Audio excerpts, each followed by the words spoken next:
Question number 10, right.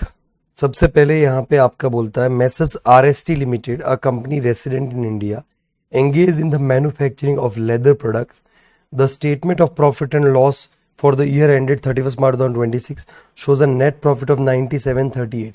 बेटा देखो leather profit अगर लेदर अगर वहां पे आपका कर रहा है, लेदर मैन्युफैक्चरिंग का बात करें, लेदर प्रोडक्ट का बात कर रहा है, तो मेरे को ना पूरे एक्ट में एक जगह एक चीज आती है जो लेदर से रिलेटेड है, हालांकि जरूरी नहीं कि वही चीज हो, ठीक है।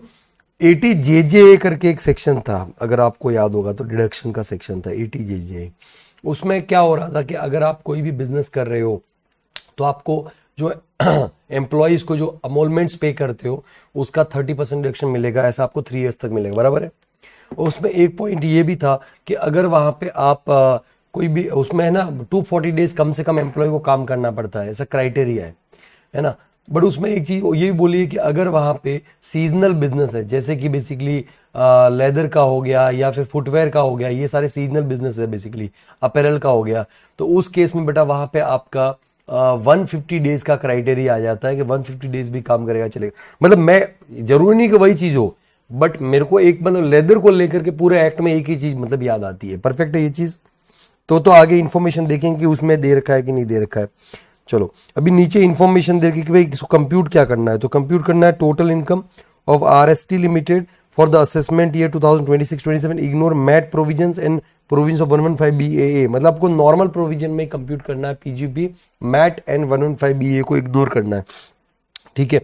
लेकिन ये तो यहाँ पे इंफॉर्मेशन जो दे रखी है कि 305 एडिशनल वर्कर्स थे जिन्होंने इस बार ज्वाइन किया है प्रीवियस फाइनेंशियल ईयर 25-26 में, जो न्यू वर्कर ज्वाइन का अलग अलग डेट को इन्होंने ज्वाइन किया है बेटा।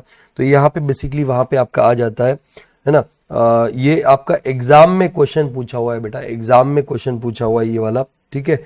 ये आई गेस सितंबर 2025 का क्वेश्चन है, ठीक है। सितंबर 2025 में रिसेंटली ये एग्जाम में क्वेश्चन आया था, बहुत अच्छा क्वेश्चन था, ठीक है। और ये ATJJ वाला जो एडजस्टमेंट ना हमें ऐसा सिमिलरली हम लोग पढ़ चुके हैं, मतलब बेसिकली क्वेश्चन डिडक्शन में हमने किया था। तो ये आपका सितंबर 25 का एग्जाम क्वेश्चन है। चलो है ना, चाहिए तो लिख देना वहां पे, ये सितंबर 25 एग्जामिनेशन क्वेश्चन है। तो यहाँ पे सबसे पहले देखो अलग अलग नेट प्रॉफिट आपका दे दिया, नेट प्रॉफिट 9738 लाख है, राइट। तो आपने 38,000 को बेस ले लिया। अब आगे देखो, अब हम बात करते हैं कि after debiting and crediting the following items, तो सबसे पहले आता है फॉरेन ट्रेवल एक्सपेंडिचर 12 लाख का, regarding 3 directors for the collaboration agreement with a foreign company for setting up a new plant in the London for manufacturing of plastic product. The negotiation could not succeed and the project was abandoned. ये हमने एकदम same ditto हमने adjustment discuss किया था, एक और कोई question था उसके अंदर डिस्कस किया था, राइट, ठीक है। एकदम सेम यही एडजस्टमेंट, मतलब यही एडजस्टमेंट इंस्टीट्यूट ने वहां पे वो मॉड्यूल के अंदर था, उसको एज इट इज वहां पे क्या कर दिया, कॉपी पेस्ट कर दिया। तो बेटा आपको याद होगा तो मैंने क्या बोला था कि अगर हमने पहले पढ़ा भी था 37(1) के अंदर भी कि अगर वहां पे आपका वो सेम प्रोजेक्ट से रिलेटेड रहता और वो सक्सेसफुल हो जाता बेटा, तब तो आप उसको 37(1) में डिडक्शन अलाउ करते हो, बराबर है, ठीक है। अगर मान लो सेम प्रोजेक्ट से नहीं है, रिलेटेड नहीं भी है, बट फिर भी बेसिकली वहां पे आपका प्रोजेक्ट अगर सक्सेसफुल होता तो भी प्रिलिमिनरी एक्सपेंस के नाम पे आप 35D में डिडक्शन ले सकते हो। परफेक्ट है ये चीज। लेकिन यहाँ पे तो क्या हो रहा है, 35D प्रिलिमिनरी एक्सपेंसेस, ठीक है, उसमें हम लोग डिडक्शन ले सकते हैं, बराबर है। लेकिन यहाँ पे तो ऐसा कुछ भी हो ही नहीं रहा है, प्रोजेक्ट भी वहां पे आपका प्रोजेक्ट भी हो चुका है, वो ड्रॉप हो चुका है।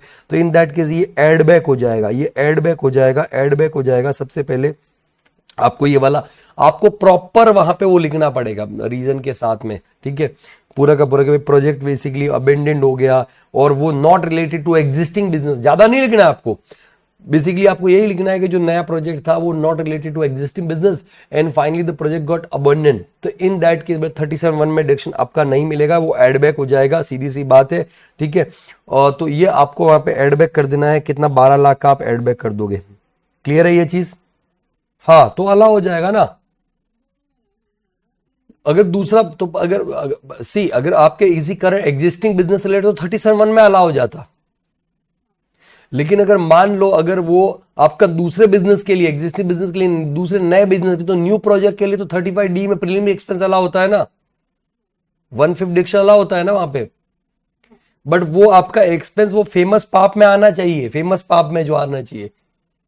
तो अगर ये देखो फेमस पाप में आ रहा है क्या, तो फेमस पाप में तो बेसिकली एज सच तो कोई मेरे को नहीं लग रहा है कि आ रहा है वहां पे कोलैबोरेशन एग्रीमेंट विद ऐसा। अगर ये लोग बोलते हैं कि नहीं वो फेमस पाप के जो जैसे फिजिबिलिटी से रिलेटेड है, तो अगर मान लो ये बोलते हैं कि फिजिबिलिटी से रिलेटेड, फिजिबिलिटी रिपोर्ट से रिलेटेड एक्सपेंस है आपका, या आपका कोई भी बेसिकली मार्केट सर्वे से रिलेटेड एक्सपेंस है, आप समझे बात, मतलब ये चीज है, तो आपका वहां पे 35D में प्रीलिमिनरी एक्सपेंस हो जाएगा, तो अलाउ हो जाएगा, तो अलाउ हो जाएगा, तो नॉट अलाउड, सीधी सी बात है।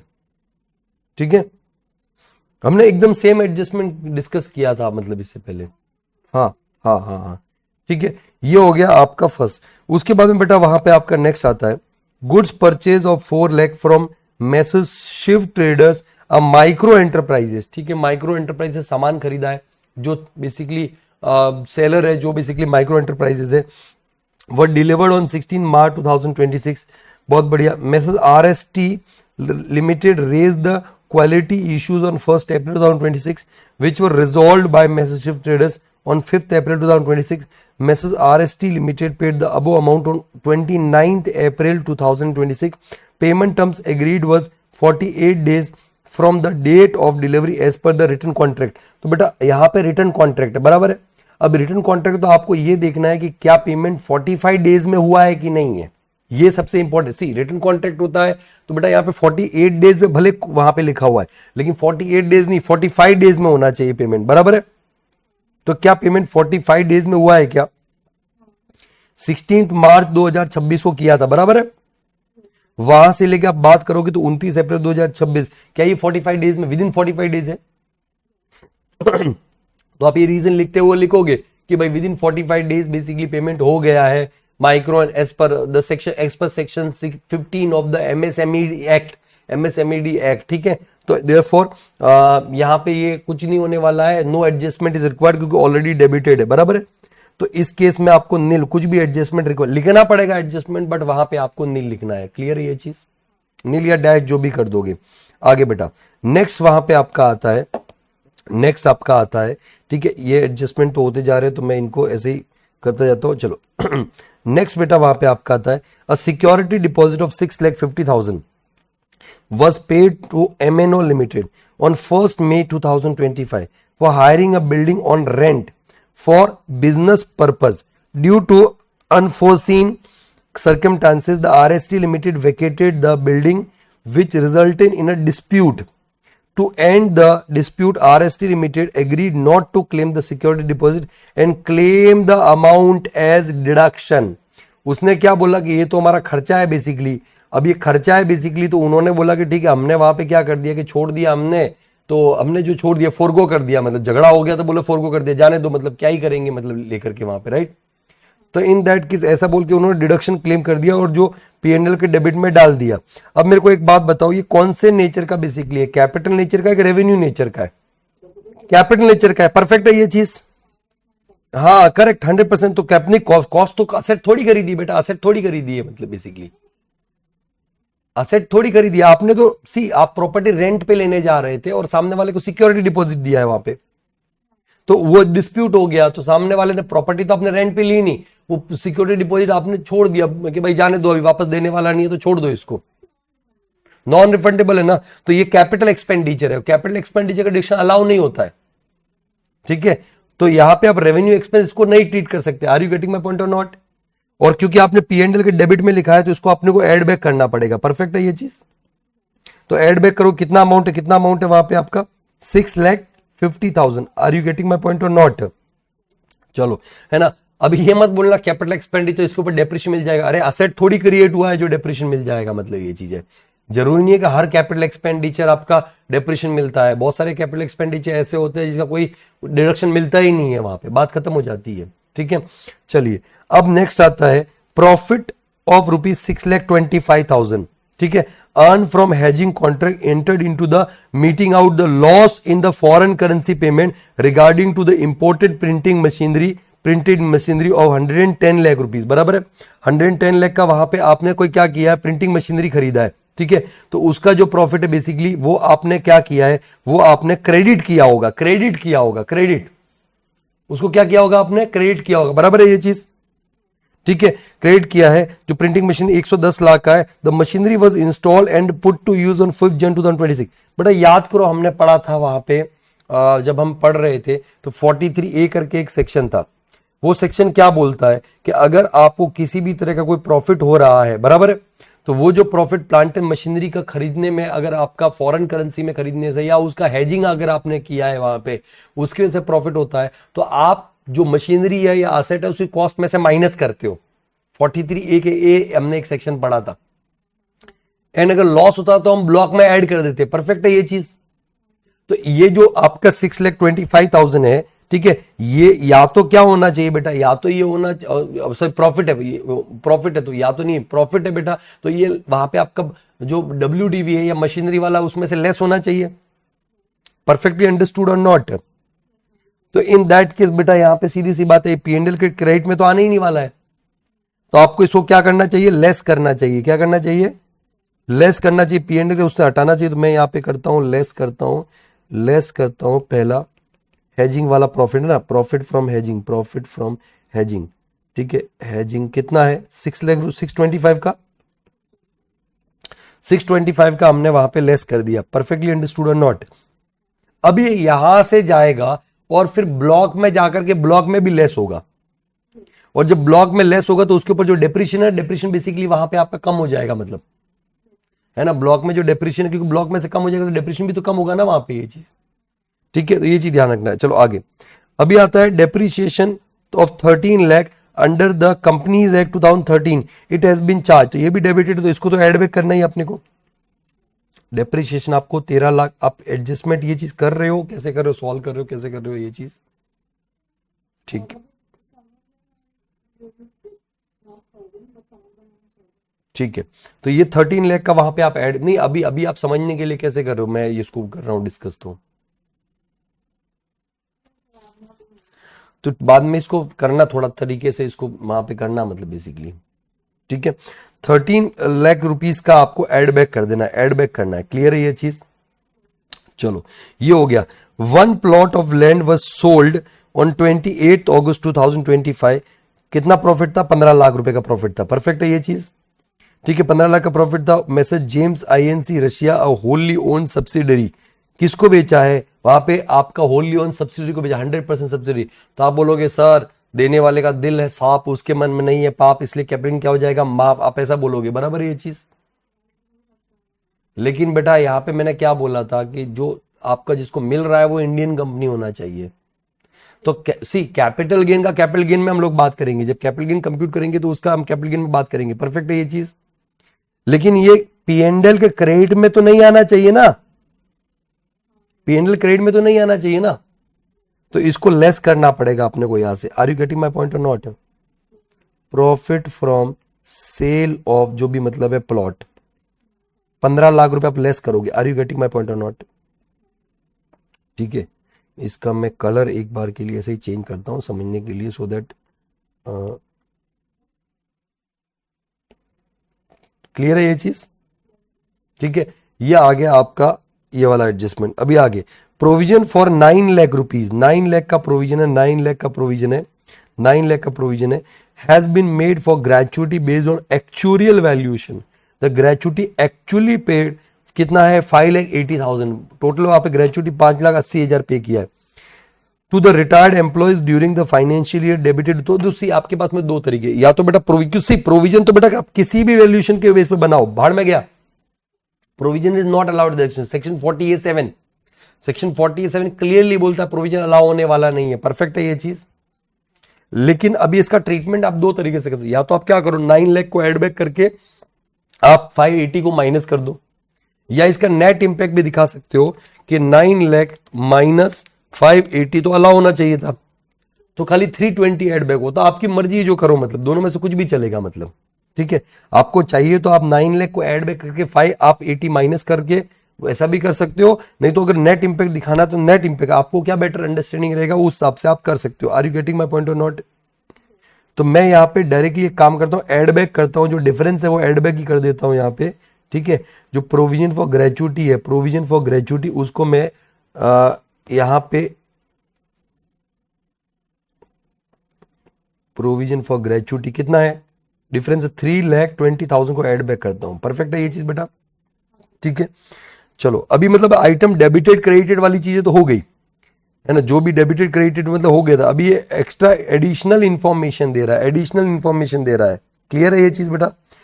तो यहाँ पे बेसिकली एडिशनल इंफॉर्मेशन जब हम जाएंगे वहां पे, तो ये कंसिडर करने के बाद में, ये कंसिडर करने के बाद में अपने को फाइनली मतलब पीजीपी आ जाएगा, ठीक है। तो अभी मेरे को बताओ ये सब एडलेस करने, अच्छा एक चीज माइनस करना रह गया इसमें, डेप्रिशन तो माइनस करेंगे ना हम लोग वहां पे as per income tax act, ठीक है।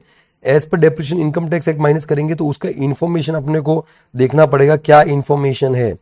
तो company purchase depreciation on fix asset as per the income tax rules कितना है बेटा 1962, excluding the depreciation imported printing machinery 12,60,000 का है, बराबर है। तो 12,60,000 बेसिकली वहां पे आपका एक तो ये फिक्स हो गया, मतलब तो 12,60 तो मैं इसको माइनस कर ही देता हूं वहां पे। डेप्रिशन ऑन असेट कितना 12,60,000, ये तो माइनस होगा ही होगा, परफेक्ट है ये चीज। बट इसके अलावा वहां पे आपका एसएससी का काम क्या है बेसिकली, ये कौन है, RST limited company resident India, ये बहुत हर बार आपको है ना ऐसा नहीं भूल जाओगे, लेकिन आप देखो क्योंकि बेटा वहां पे आपको ये देखना है कि ये धंधा कौन सा कर रहा है, मैन्युफैक्चरिंग कर रहा है तो एडिशनल डेप्रिशन भी मिलता है इसको, जो लिखा हुआ है मैन्युफैक्चरिंग, ये मैन्युफैक्चरिंग लिखा हुआ है, are you getting my point और नॉट। तो इसके अंदर एडिशनल डेप्रिशन में मिलेगा, तो एडिशनल डेप्रिशन जो इंपोर्टेड मशीनरी है ना, कहीं तो डेटा दे रखा था इंपोर्टेड मशीनरी का, कहां दे रखा है, 6 में दे रखा है, नहीं 6 में कहां है बेटा, प्लॉट ऑफ लैंड है, 110 लाख का खरीदा ना, 110 लाख का, हाँ, बराबर है 110 लाख, ये वाला दे रखा 110 लाख रुपीस, तो 110 लाख का इंपोर्टेड मशीनरी था और नया है, मतलब ऐसा सेकंड हैंड वगैरह नहीं है, परफेक्ट है ये चीज। अभी देखो ये 110 लाख में से एक चीज आपको माइनस करना नहीं भूलना है, क्या चीज, ये 625 जो हैजिंग वाला था, मतलब बेसिकली हैजिंग प्रॉफिट था, हैजिंग प्रॉफिट माइनस करोगे ना यहाँ पे, मतलब ये चीज है। तो 6.25 माइनस किया तो कितना आया बेटा, 110 लाख में से 6.25, इज इट 103.75, 1,03,75,000, परफेक्ट है ये चीज। अभी इसके ऊपर एक तो पहले तो नॉर्मल डेप्रिशन निकालो, इसके ऊपर पहले नॉर्मल डेप्रिशन ना, नॉर्मल डेप्रिशन, नॉर्मल डेप्रिशन, ये थर्ड है, ये थर्ड है, ये थर्ड है आपका, और ये फोर्थ हो जाएगा, है ना। ये डेप्रिशन वगैरह निकालने का एडजस्टमेंट आप समझ लेना, अच्छे से कर लेना ये चीज वहां पे, ठीक है। तो यहाँ पे फोर्थ हैजिंग प्रॉफिट माइनस करने के बाद में आ गया 1 करोड़, इसके ऊपर आपका मशीनरी है, मशीनरी के ऊपर रेट कितना परसेंट होता है बेटा, 15% है, ठीक है। 15% रेट लोगे, अभी सब इतना ऐसा जल्दबाजी में नहीं करने का, देखो पुट टू यूज कब किया गया है बेटा, तो 5 जनवरी 2026 को पुट टू यूज किया है, करेक्ट है ये चीज, which is less than 1 days, तो इसका 50% लेना पड़ेगा अपने को। तो यहां पे 1,03,75,000, परफेक्ट है ये चीज, इंटू 15% आपने किया, इंटू उसका 50% किया, तो ये आता है 7,78,125, करेक्ट है ये चीज। दूसरा 115 बीए तो नहीं कर रहा है, तो एडिशनल सी 115 बीए में एडिशनल डिप्रेशन नहीं मिलता है। अच्छा मैट वाले के तो कैलकुलेशन की बात भी नहीं कर रहे हैं, मैट में तो ये सब करने की जरूरत ही नहीं होता है, जो as per companies act add करते हैं, as per companies act minus करते हैं रिवोल्यूशन रिजर्व को छोड़ करके। बट इसके ऊपर अभी एडिशनल डिप्रेशन भी तो आएगा ना, ये तो नॉर्मल डिप्रेशन था, एडिशनल भी तो आएगा ना वहां पे। तो एडिशनल डिप्रेशन अगर मैं बात करूं तो यहाँ पे सेम 1,03,75,000 इंटू 20% इंटू 50%, परफेक्ट है ये चीज। तो 1,03,75 इंटू 20% इंटू 50%, ये होता है बेटा 10,37,500, 10,37,500, परफेक्ट है ये चीज।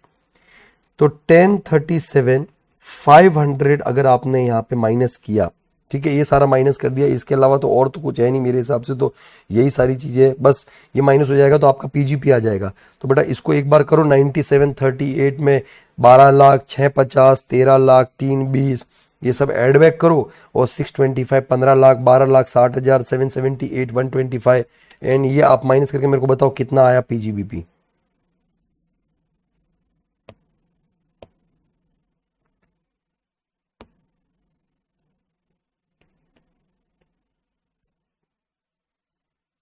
How much is PGBP?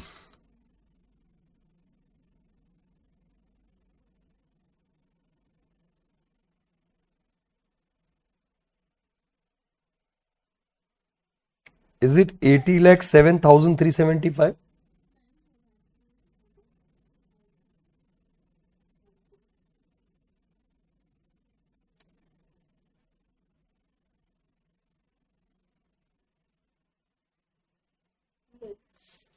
कितना है? 80 lakh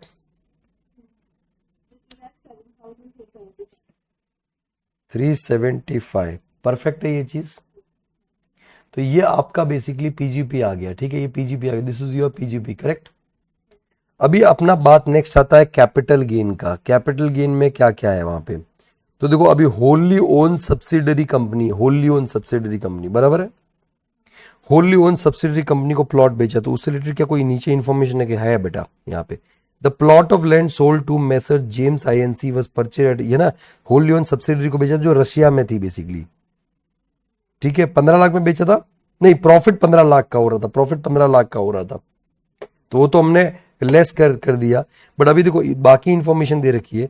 the plot of land sold to mister James INC was purchase at a cost of 32 lakh on 22 March 2015 and value assessed by the stamp valuation authority was 60 lakh rupees आपका था। Perfect है ये चीज।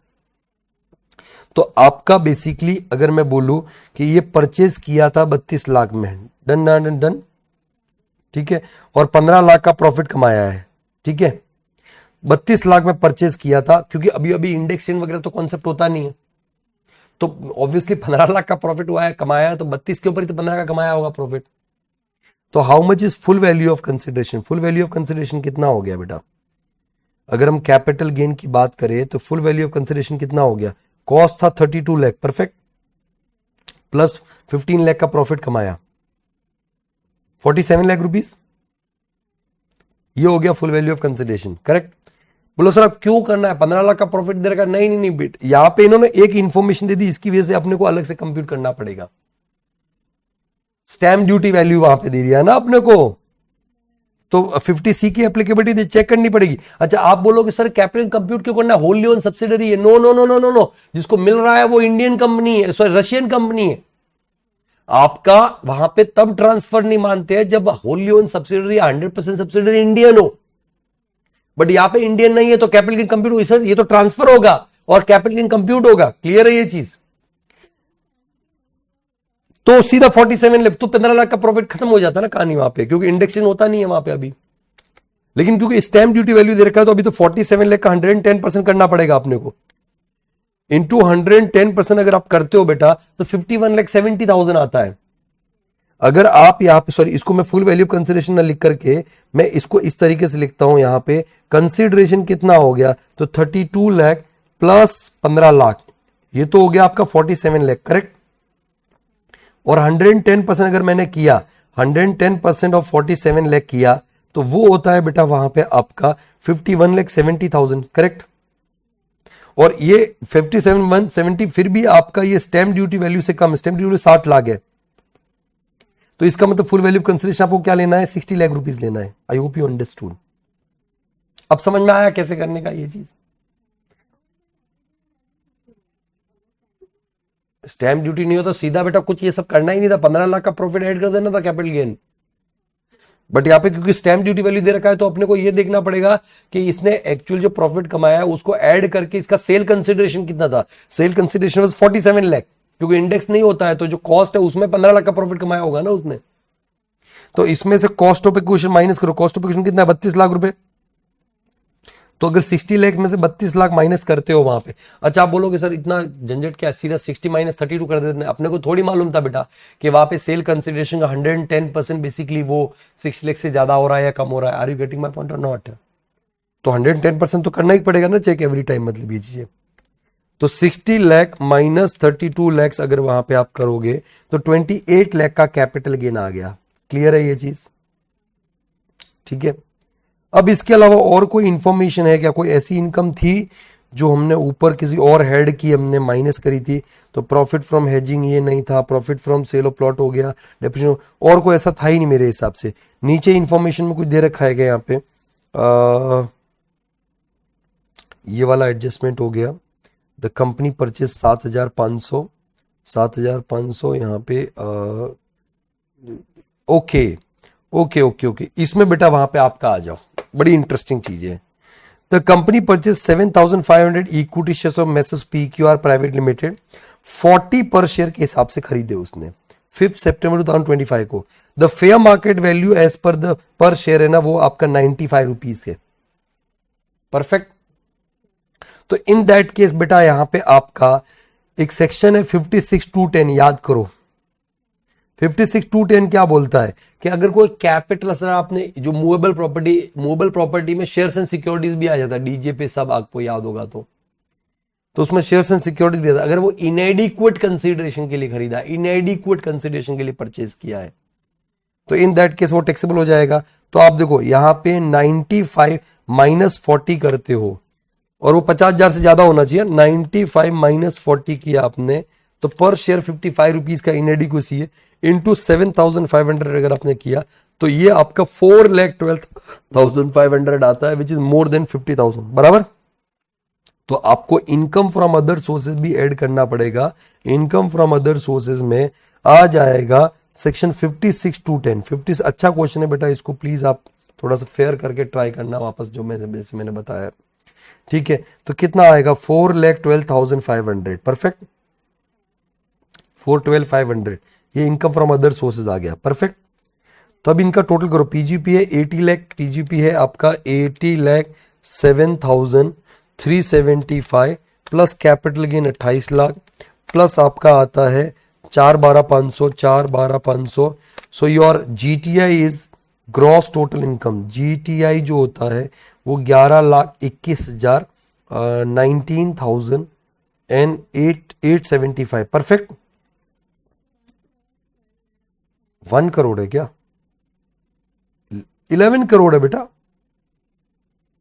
21 ओ sorry मेरी गलती। 1 crore 12,19,875 perfect. ये वाला आ गया ठीक है। This is your GTI. अब इसमें से आपको लेस करना है 80JJA चैप्टर 6A का डिडक्शन, क्योंकि आपका वैसे तो ये बेसिकली 80JJA का डिडक्शन आप याद करो 115 BAA में भी मिलता है। मतलब हालांकि 115 BAA चूज नहीं किया है बट 115 BAA होता तो उसमें मिल जाता है ये वाला। करेक्ट है। एक तो 80M मिलता है, एक 80JJAA मिलता है और एक और एक वो और था यार, वो स्टार्टअप वाला था मेरे हिसाब से LA बराबर है। ठीक है ये मिलता है, इसके अलावा और कोई मिलता नहीं है। परफेक्ट है। बट हम तो चलो नॉर्मल प्रोविजन कर रहे हैं, हम तो 115 BA कर भी नहीं रहे हैं बट चलो 80JJ मिल जाएगा। तो 80JJ का डायरेक्शन यहाँ पे हम लोग निकालेंगे। The company employed 305 employees additional workers during the. अभी देखो इसका बिजनेस क्या वो देखना पड़ेगा। तो इसका बिजनेस है वहां पे आपका लेदर प्रोडक्ट बनाने का। तो अगर किसी एम्प्लॉय ने 150 दिन से ज्यादा भी काम कर रखा है तो वो भी एडिशनल एम्प्लॉय की कैटेगरी में आएगा। तो एडिशनल एम्प्लॉय में कौन कौन नहीं आते? एडिशनल एम्प्लॉय में बेटा वहां पे आपका अगर जिसका 25,000 पर मंथ सैलरी ज्यादा है वो नहीं आएगा। जिसको कैश में, बैरर चेक में, क्रॉस चेक में सैलरी पे कर रहे हैं वो भी नहीं आएगा।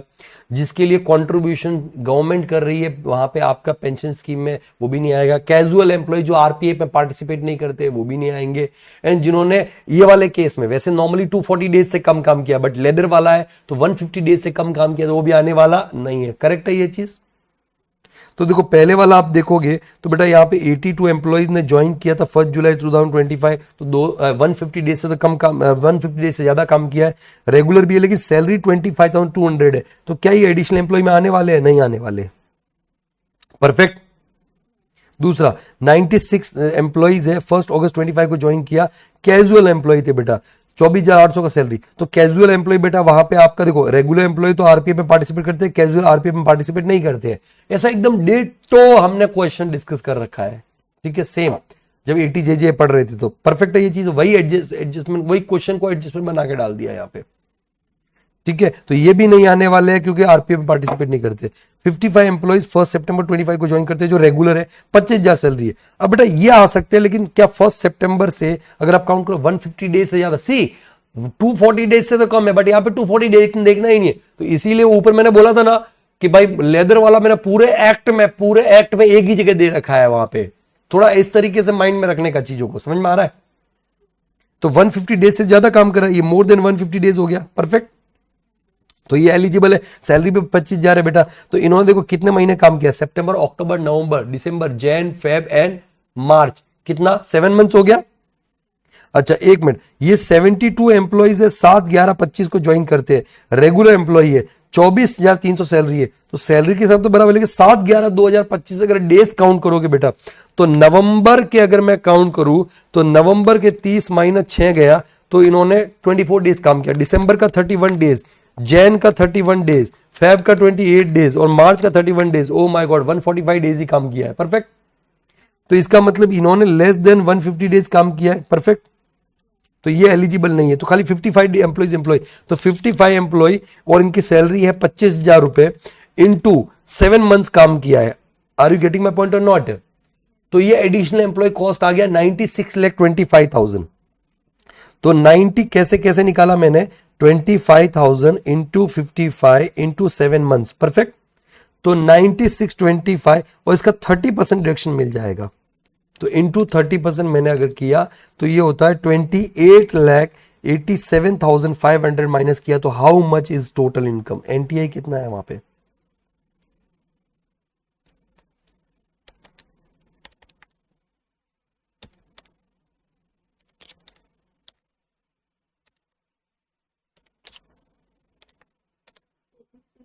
$83,32,375। परफेक्ट। तो इस तरीके से वहां पे आपका ये टोटल इनकम आ जाएगा, है ना। इसको राउंड ऑफ करना रह गया, राउंड ऑफ हमेशा एनटीआई करने का।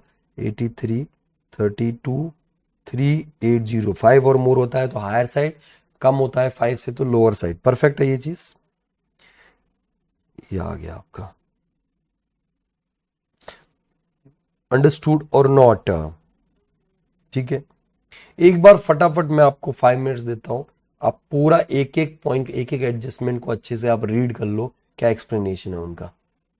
ओके, क्वेश्चन नंबर 15 वहां पे आपका आता है, कृषा, किनारा and Komal were 3 partners in partnership from के एंटरप्राइजेस। ठीक है, के एंटरप्राइजेस में पार्टनर थे। The firm carried on the business of running banquet halls for marriage and the other parties or event purposes from the date of its formation 20th 12 2016, 31st March 2021 the partners formation till 31st March 2021 the partners converted the firm into a company on 1st April 2021. The name KK Private Limited and the transfer the entire business to company. All the partners of firm become the shareholders of the company. बहुत बढ़िया, ये 47 में condition भी था अगर आपको याद होगा तो। ठीक है, कि company in the same proportion as per their capital balance stood in the books of the firm, no other consideration was paid to the partners. ये सारी कंडीशंस थी, हमने 47 में पढ़ा था कि पार्टनरशिप फर्म के जितने भी पार्टनर्स हैं वो कंपनी के शेयर होल्डर्स बनने चाहिए, उसी प्रपोर्शन में बनने चाहिए, और बदले में कंसिडरेशन में खाली कंपनी के शेयर्स मिलने चाहिए और कुछ नहीं मिलना चाहिए। The company earned net profit of 1,19,25,000 after debiting and crediting the following statement of profit and loss account year ended 31st March 2020। अभी देखो एक चीज यहाँ पे बहुत अच्छी होगी, अपने को पहले ही दे दिया कि 1/4/2021 को ही कन्वर्ट हो गया था, तो ये काम पहले ही हो चुका है। अभी तो करंट ईयर में बेसिकली अपने को कंपनी का ही करना है, जो करना है वो कंपनी का ही करना है। परफेक्ट है ये चीज। तो कंपनी का नेट प्रॉफिट आपको दे रहेगा डेबिट एंड क्रेडिट करने के बाद में। अभी निकालना क्या है वो हम समझते हैं यहाँ पे। तो यहाँ पे निकालना है बेटा, the turn over of the company is 390, 24-25 में 390 था। इसका मतलब जब tax and previous year 23-24 is 408 lakh. ठीक है, बट अपने को तो कौन से ईयर का देखना पड़ता है? 23-24 का देखना पड़ता है, ये किसी काम का नहीं, ये वाला देखना है। तो इसका मतलब कंपनी के लिए टैक्स आपका 30% से आएगा, है ना। You are required to compute the total income and tax payable of the company for assessment 26-27 by giving brief reasons for the treatment of each item. Would it be beneficial to the company to opt for concessional tax regime 115BAA में check करना पड़ेगा of the act for the assessment 26-27? Examine, ignore the provisions of related to MAT। MAT नहीं देखना है, तो देखो पहले तो आपको नॉर्मल प्रोविजन में निकालना है, फिर 115BAA भी चेक करना है वहां पे, राइट। चलो, तो अभी यहाँ पे एडजस्टमेंट पे हम लोग सीधा चलते हैं, एडजस्टमेंट में सीधा चलते हैं। सबसे पहले यहाँ पे आपका जो प्रॉफिट दे रखा है, नेट प्रॉफिट, वो नेट प्रॉफिट आपका दे रखा है, कितना दे रखा है? 1,19,25,000 का आपका नेट प्रॉफिट है। परफेक्ट है ये चीज। अब इसके अंदर हम लोग वहां पे एक एक एडजस्टमेंट डिस्कस करते हुए जाते हैं। During the financial year a sum of 1,17,000 was paid to a resident transport operator Mr. Milan for transporting necessary goods to the banquet halls. The payments were made in the cash as follow. Okay, cash में payment किया है तो transporter को अगर आपने cash में payment किया है तो कितने तक अलाउ होता है? 35,000 तक अलाउ होता है। परफेक्ट है ये चीज। तो इन दैट केस इसमें कोई दिक्कत नहीं, अलाउ हो जाएगा, ये अलाउ हो जाएगा, ये भी अलाउ, क्योंकि अलग अलग डेज पे, राइट। लेकिन ये आपका single person single day exceeding ₹35,000 ये आपका डिसअलाउ हो जाएगा।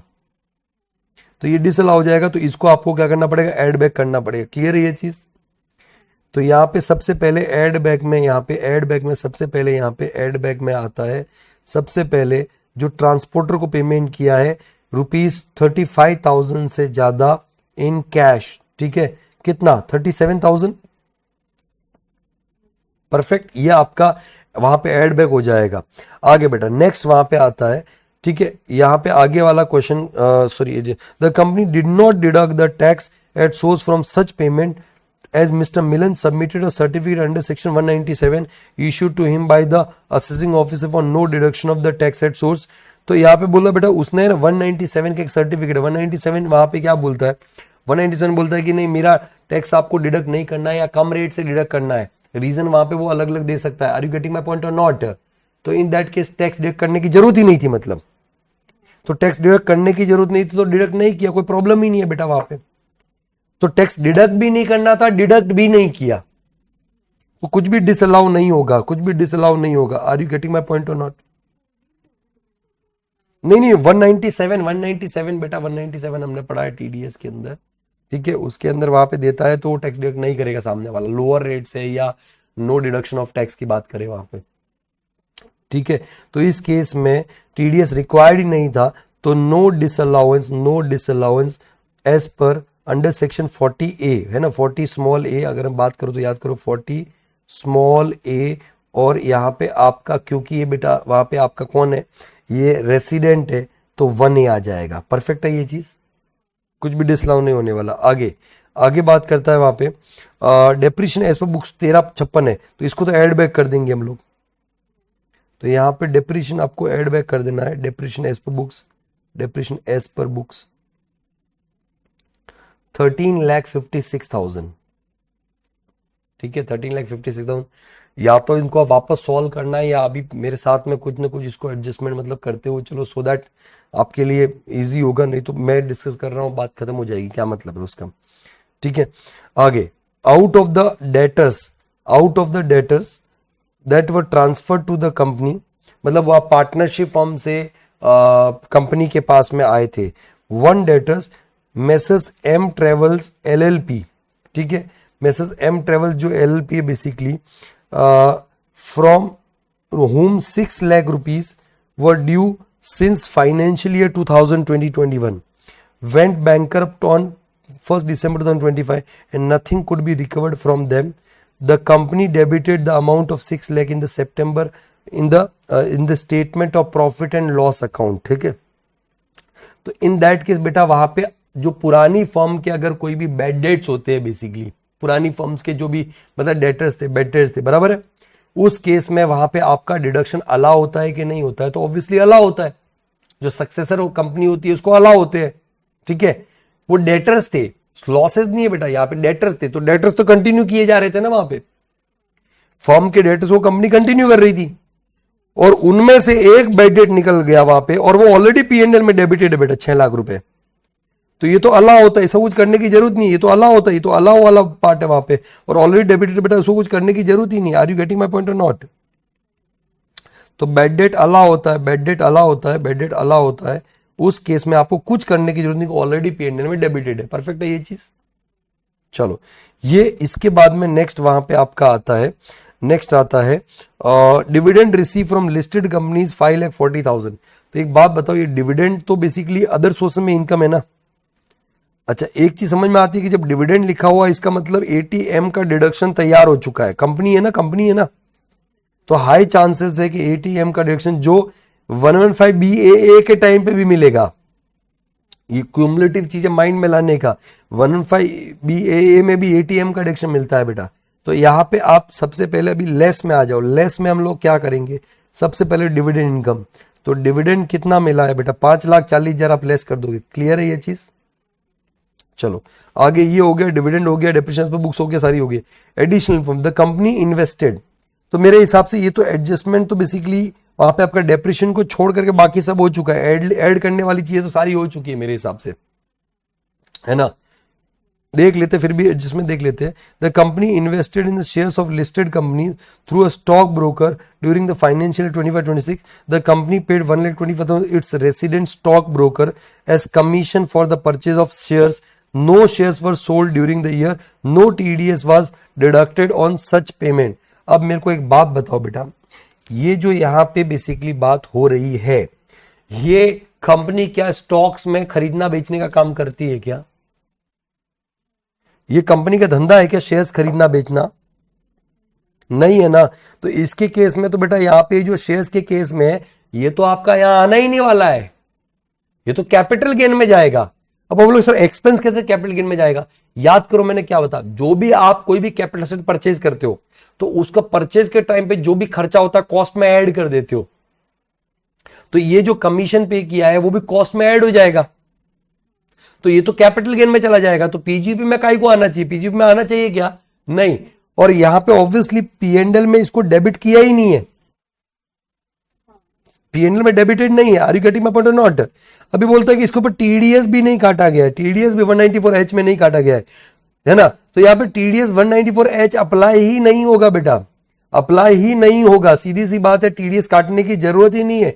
जो कमीशन सिक्योरिटीज है उसके केस में काटने, अगर आप बिजनेस या प्रोफेशन के रिलेटेड अगर वहां पे चीज, बिजनेस प्रोफेशन जरूरी नहीं है बट सिक्योरिटीज वाले केस में एक्सेप्शन है वहां पे ये चीज 194H में, ठीक है। तो टीडीएस काटने की जरूरत नहीं थी, तो डिसअलाउ होना है। सी अगर टीडीएस काटने से अलाउ डिसअलाउ की बात कब आती है? जब बिजनेस एक्सपेंडिचर होता है। तो ये तो बिजनेस एक्सपेंडिचर है ही नहीं है। Are you getting my point और नॉट? तो इन दैट केस वहां पे आपको टैक्स डिडक्ट करने का जरूरत ही नहीं था, और उसका इंपैक्ट बिजनेस इनकम पे नहीं आने वाला। सबसे इंपॉर्टेंट बात ये है, इसका बिजनेस इंपैक्ट आने ही नहीं वाला है। तो ये तो बेटा यहां पे कुछ नहीं करना है। तो ये जो एडजस्टमेंट है एडिशनल इंफॉर्मेशन का, यहां पे आप लिख देना, मतलब ऑब्वियसली लिखना तो पड़ेगा आपको कि भाई ये किसके ऊपर है। ऑब्वियसली मतलब commission on shares, commission on share जो भी था, कुछ नहीं करना है क्योंकि बिजनेस रिलेटेड है ही नहीं है। Not related to business, not related to business, not related to business. एक बार पढ़ लेना, मैं बोलूंगा आपको एक बार एडजस्टमेंट सारे पढ़ने के हिसाब से। क्लियर है ये चीज? चलो उसके बाद में बेटा नेक्स्ट वहां पे आता है डेप्रिसिएशन एज पे इनकम टैक्स रूल दे रखा है ना, 1578 दे रखा है, 1578 का डेप्रिसिएशन दे रखा है, ठीक है। अब machinery HYC that the firm had used earlier was transferred to the company at the time of succession. The machinery form for 15% depreciation block. The WDV of machinery 12 lakh रुपए on 1st April 2025. On 1st September 2025, the machinery was discharged. The amount of depreciation as per the income tax rules given above 57, including depreciation on the machinery as well. Assume that the machinery is not the only asset in the block. बेटा ये क्या बोलना चाहता है? ये बोलना चाहता है कि आपने अगर कोई भी बेसिकली मशीनरी इसमें ट्रांसफर किया, तो आप याद करो मैंने क्या बोला, जो ब्लॉक ऑफ असेट से कोई असेट जाता है बेसिकली, तो उसका कोई अपने को वहां पे सीधी सी बात है उसके ऊपर अलग से कोई प्रॉफिट या लॉस कंप्यूट करने की जरूरत ही नहीं है। Are you getting my point और नॉट? और ऑलरेडी वहां पे जो 1578 का डेप्रिसिएशन दे रखा है वो एडजस्टमेंट करने के बाद में दे रखा है। 1578 का डेप्रिसिएशन एडजस्टमेंट के बाद में दे रखा है ना वहां पे। तो इसका मतलब डेप्रिसिएशन तो आपका कंप्यूटेड है ऑलरेडी, कुछ करने की जरूरत ही नहीं है। तो यहां पे आप सीधा डेप्रिसिएशन माइनस कर दो। Depreciation as per income tax कितना है, कितना है अमाउंट कितना है? 1578, 1578 माइनस कर दो। करेक्ट है ये चीज? चलो शेयर होल्डिंग स्ट्रक्चर, ये तो चीज अलग चीज के लिए बात करते हैं। इसको ब्रॉड फॉरवर्ड लॉसेस, ये भी अलग चीज इसके लिए बात करते हैं। मतलब ऑब्वियसली मतलब पीजीपी निकालने के बाद में जो होगा, the company hold 65% Adar hospitality, ये भी एक अलग चीज हो गया। Long term capital gain on share of the capital asset amounting 55 lakh which arose, ठीक है। मेरे को एक बात बताओ, इन सब का बेसिकली टोटल करके बताओ कितना पीजीपी आता है पहले, ये जो एडजस्ट पीजीपी, फिर ब्रॉड फॉरवर्ड लॉस का हम लोग एडजस्टमेंट करते हैं। 11925 में आप ये 37 ऐड बैक करो, 1356 ऐड बैक करो, फिर माइनस करो 540 एंड 1578 माइनस करो 1 करोड़। तो 1,12,00,000 का आपका पीजीबी बिफोर, वहां पे ब्रॉड फॉरवर्ड डेप्रिसिएशन वो सब आ गया वहां पे, तो पीजीबीपी आ गया 1,12,00,000। परफेक्ट। अभी देखो यहाँ पे ब्रॉड फॉरवर्ड डेप्रिसिएशन भी दे रखा है, मतलब ठीक है। तो ब्रॉड फॉरवर्ड डेप्रिसिएशन बेसिकली जो दे रखा है ना, brought forward, sorry not depreciation, loss है मेरे हिसाब से, डेप्रिसिएशन का लॉस है, ये रहा बिजनेस लॉस बोला ना 14 लाख रुपए का, ठीक है। तो ब्रॉड फॉर बिजनेस लॉस है बेसिकली, वो आपका वहां पे क्या होता है, उसकी कंडीशन है कि वो जो शेयर होल्डर्स है ना, वो अपना वहां पे सारे जो पुराने पार्टनर्स थे उन सबका मिला, ऐसे हमने set of and carry forward में क्वेश्चन भी किया था वहां पे कि उनका है ना 50% से कम नहीं होना चाहिए। तो देखो यहां पे आप देखो, सबसे पहले शेयर होल्डर्स कौन कौन थे, के 3 नाम थे, कृष्णा, किनारा एंड कोमल, बराबर है। तो अभी उनका शेयर होल्डिंग का दे रखा है यहाँ पे, है ना, कृष्णा ये the share holding structure on 1 अप्रैल 2025, कृष्णा का कितना है वहां पे 30%, ठीक है। दूसरा किनारा कितना है 25%, कोमल कितना है 20% एंड अदर्स का 25% है। ड्यूरिंग फाइनेंशियल 25-26 कृष्णा, ये स्टार्टिंग में ओपनिंग है, financial 25 Krishna sold 95% of our holding to her daughter in law Keerat. तो एक मिनट, कृष्णा नहीं कृषा, तो कृषा का 30 है, बराबर है। 30 में से 95% उसने वहां पे अपनी डॉटर इन लॉ को वहां पे दे दिया, परफेक्ट है ये चीज। तो 95% माइनस किया तो कृषा कितना रह गया बेटा, इसमें से अगर मैं 95% माइनस कर देता हूं उसका, है ना, तो 95% ऑफ 30 अगर माइनस करता हूं तो बेटा बच जाता 1.5% बच जाएगा। Are you getting my point और नॉट।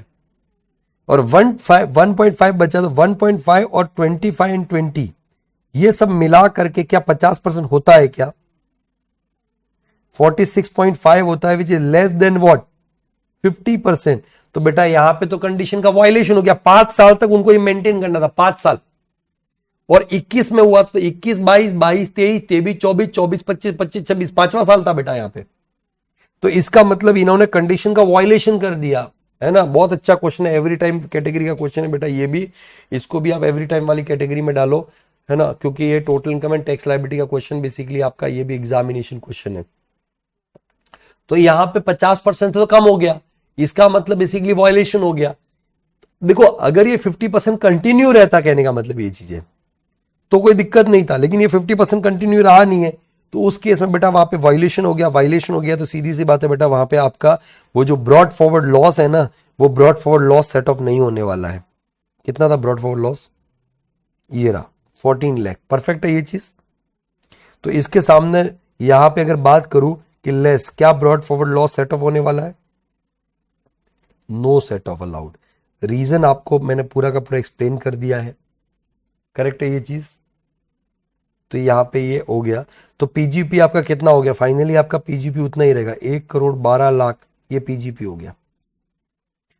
अच्छे से समझ में आया या नहीं आया पूरा पॉइंट, ठीक है, ये चीज ध्यान देना है। अब हम चलते हैं कैपिटल गेन्स में, ठीक है, कैपिटल गेन्स में चलते हैं बेटा। कैपिटल, ये देखो ये वाला पॉइंट, पहला वाला पॉइंट हो गया क्या, हाँ फर्स्ट वाला पॉइंट हो गया, दिस डन, ये भी हो गया, ये हो गया। The company hold 65% stake in Aadhaar hospitality services private limited, a closely held Indian company, बढ़िया। On 12th of April 2025 the company took a loan of 15 lakh from other house, ये तो डीम डिविडेंड वाला पॉइंट आ गया, तो ये तो अदर सोर्सेज में आ जाएगा, उसके ऊपर बात करते हैं हम लोग, ये डीम डिविडेंड वाली बात हो जाएगी। तो यहाँ पे बोला कि में तो डीम डिविडेंड 15 लाख का डीम डिविडेंड हो जाएगा, वो हम अदर सोर्सेज में बात करते हैं। पहले कैपिटल गेन में और क्या है यहाँ पे, the long term capital gain on transfer of capital asset amounting 55 lakh rupees, ठीक है, which arose at the time of succession of the firm, company was exempt at the time of conversion of firm into the company in the hands of firm as per the condition laid down section 47, ठीक है। वहां पे आपका ये basically एक minute, इसमें है ना, इसमें कुछ तो मतलब है बेसिकली, इसमें 47 लॉन्ग टर्म कैपिटल गेन, ये उसकी वजह से ये रिवर्स होगा बेटा, जो 195% शेयर्स बेचे हैं वहां पे, सी क्या होता है जब भी आप कैपिटल असेट ट्रांसफर करते हो सक्सेशन के टाइम पे, राइट, तो आपका एग्जाम ट्रांसफर माना जाता है। उसकी कुछ कंडीशंस है। कंडीशन में एक तो कि जो पार्टनर्स है वो सारे शेयर होल्डर्स बनने चाहिए, उनका जो कैपिटल था उसी प्रपोर्शन में उनको वहां पे शेयर होल्डर बनना पड़ेगा, बराबर है। दूसरा, वहां पे 5 साल तक वो अपना शेयर होल्डिंग मिनिमम 50% करके चलेंगे। वहां पे सारी असेट्स बेसिकली वो कंपनी की असेट्स होनी चाहिए।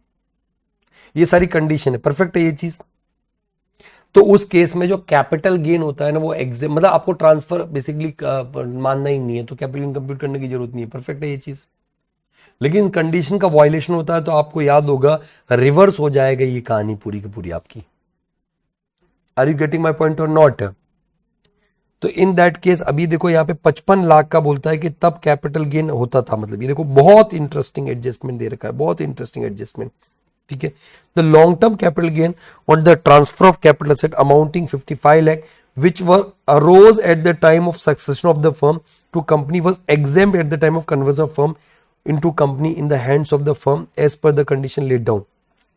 तो इन दैट केस बेटा अगर आप देखोगे इन दैट देखोगे तो आपका यहाँ पे वो जो वोटिंग पावर है वो वाला कम हो गया है बेटा। तो यहाँ पे अगर मैं बात करूं कितने शेयर्स बेच दिए हैं वहां पे, कितने शेयर्स बेच दिए, तो 95% बेचे थे उसने 30 के, तो 30 के 95% कितना होता है बेटा 28.5। परफेक्ट है ये चीज, ठीक है। अब अगर मैं यहां पे अगर मैं करता हूं, ठीक है, हाँ ठीक है, 46.5 हो रहा है ना, 46.5। वही मैं टोटल कर रहा हूं, मैंने कि ऐसे मैंने 1.5 कंसिडर नहीं किया, मैं 20 उल्टा लेके चलने लग गया, 28.5 प्लस 25 प्लस 20 करने लग गया तो 50% से ज्यादा हो गया। नो एक्चुअली 28.5 तो उसने सेल कर दिया है, परफेक्ट है ये चीज। तो ये इसने सेल कर दिया 28.5 बेटा, तो बच गया 1.5। तो 1.5 प्लस 25 प्लस 20% जो हमने किया भी था बेसिकली वो आपका होता है 46.5 which is less than 50%। Correct, तो वायलेशन हो गया बेटा। तो वायलेशन हुआ है, तो ये जो आपका कैपिटल गेन है ना आपका 55 लाख रुपए का जो पहले होना चाहिए था, जो माफ कर दिया था गवर्नमेंट ने, अभी वो आपके लिए टैक्सेबल हो जाएगा, पूरा पूरा विड्रॉ हो जाएगा, right. Correct, it's a violation, इसलिए लॉन्ग टर्म कैपिटल गेन क्योंकि वायलेशन हो रहा है, वायलेशन हो रहा है, इसलिए आपका 55 लाख का पूरा आपका वहां पे रिवर्स हो जाएगा। क्लियर है ये चीज, 55 लाख का रिवर्स हो गया। इसके अलावा और तो कैपिटल गेन में कुछ है ही नहीं है, बट अच्छा एडजस्टमेंट दे रखा है, एक बार के लिए मैं इसको थोड़ा सा वो कर गया, बट यस 100%। अभी बेटा अदर सोर्सेज में इनकम भी तो है ना, आपको मालूम होगा। तो अदर सोर्सेज में एक तो आपका डीम डिविडेंड वाला पॉइंट है यहाँ पे अभी जो पड़ा, प्लस अदर सोर्स में एक डिविडेंड भी इनकम भी तो है ना जो हमने लेस किया था 5,40,000 का। परफेक्ट है ये चीज।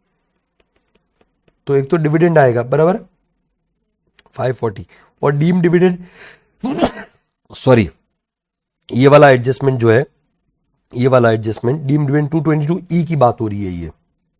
The company hold 65% stake in the other hospital limited services private limited, a closely held Indian company. तो there must be a closely held company.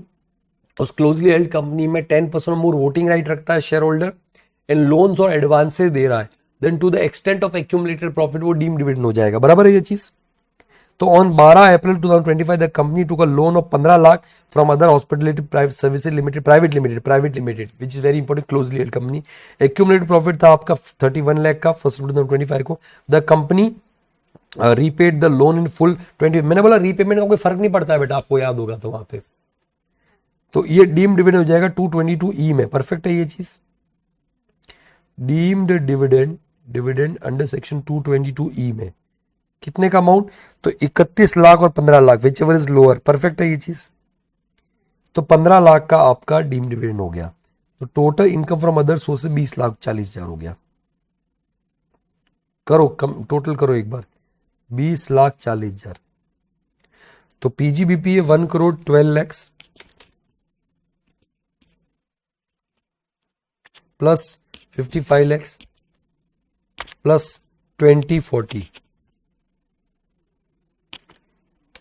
ये हो गया 1,87,40,000 इज योर GTI। बट यहाँ पे कोई आगे डिविडेंड दे रखा है क्या, तो वो तो इन्फॉर्मेशन है ही नहीं अपने पास में, कोई डिविडेंड तो नहीं दिया है, तो एटीएम का डिडक्शन नहीं मिलेगा बेटा वहां पे। करेक्ट। तो एटीएम का डिडक्शन नहीं मिलेगा, तो बेटा अभी यहाँ पे यही एनटीआई भी हो जाएगा। अब एनटीआई में बेटा दो अलग अलग तरह की इनकम है, लॉन्ग टर्म कैपिटल गेन भी है, अगर आपको मालूम होगा तो। Long term capital gain 55 lakh का है।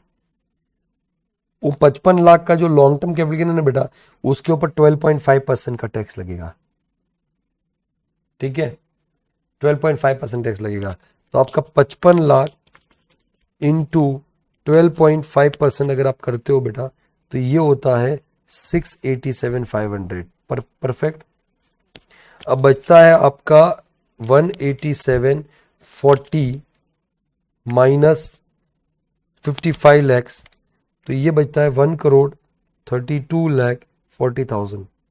और हमने कंपनी का रेट डिसाइड किया था 30% का टैक्स रेट था, तो इंटू 30% अगर आपने किया, तो इंटू 30% वहां पे आपका आता है, ज्यादा नहीं हुआ 39, अच्छा 3972। इन दोनों का टोटल किया बेटा, तो प्लस 687,500 किया, तो आपका आ गया 46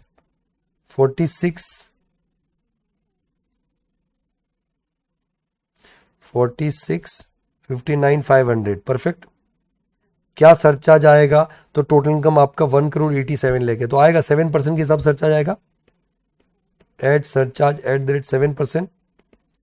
तो इसमें इंटू 7% मैंने किया, तो 326,165 प्लस किया, तो आपका होता है 49,85,665 एंड 4% HEC ऐड कर दो 4%, तो ये आता है आपका 199,427। उसको ऐड किया बेटा, तो ये आपका आ जाएगा 51,85,092, और इसको आप राउंड ऑफ कर देते हो 51,85,090 परफेक्ट। अब इन्होंने बोला है कि अगर 115 BAA में अगर आप करते हो 115 BAA, तो बेटा यहाँ पे मेरे को ऐसा एडजस्टमेंट तो दिखा ही नहीं जो 115 BAA में डिसअलाउ, साइंटिफिक रिस्क वाला कोई है नहीं, 35 AD वाला स्पेसिफाइड बिजनेस वाला कुछ है नहीं, फिर आपका कोई भी मतलब बेसिकली बड़ा डिडक्शन है नहीं। Are you getting my point और नॉट? तो मेरे हिसाब से 115 BAA में टोटल इनकम तो वही सेम ही रहने वाला है। अगर हम 115 BAA के हिसाब से अगर चले, तो टोटल इनकम एनटीआई तो वही रहने वाला है बेटा, एनटीआई रहने वाला आपका 1 करोड़ कितना था, 1,87 लाख, 1,87,40,000 परफेक्ट। अब उसमें लॉन्ग टर्म में वही वाला टैक्स आएगा। लॉन्ग टर्म में बेटा आपका वही लॉन्ग टर्म जो है ना, स्पेशल रेट में बात करें तो स्पेशल रेट से टैक्सेबल होता है। हाँ, सरचार्ज पूरी इनकम के ऊपर 10% से आता है, पूरे टैक्स के ऊपर, ये ध्यान रखना वहां पे। लेकिन यहाँ पे 187,40 में से जो 55 लाख का जो बेसिकली आपका लॉन्ग टर्म कैपिटल गेन है बेटा, उसके ऊपर तो टैक्स आएगा एट द रेट 12.5%। परफेक्ट है ये चीज। तो सेम होने वाला है, कितना था 687,500 परफेक्ट। 687,500 ये आ गया आपका लॉन्ग टर्म, और जो बचा हुआ है आपका रिमेनिंग इज 132,40, तो 132 रिमेनिंग 132,40, उसके ऊपर आपका टैक्स आता है 22% से 115 BAA में परफेक्ट। तो 22% से आपका टैक्स आ जाएगा। तो अगर 132,40,000 अगर करता हूं मैं, इंटू 22% अगर किया मैंने, तो ये आया बेटा वहां पे 29,12,800, और इसको मैंने टोटल किया 687,500, तो ये मैंने टोटल किया तो आता है 36 लाख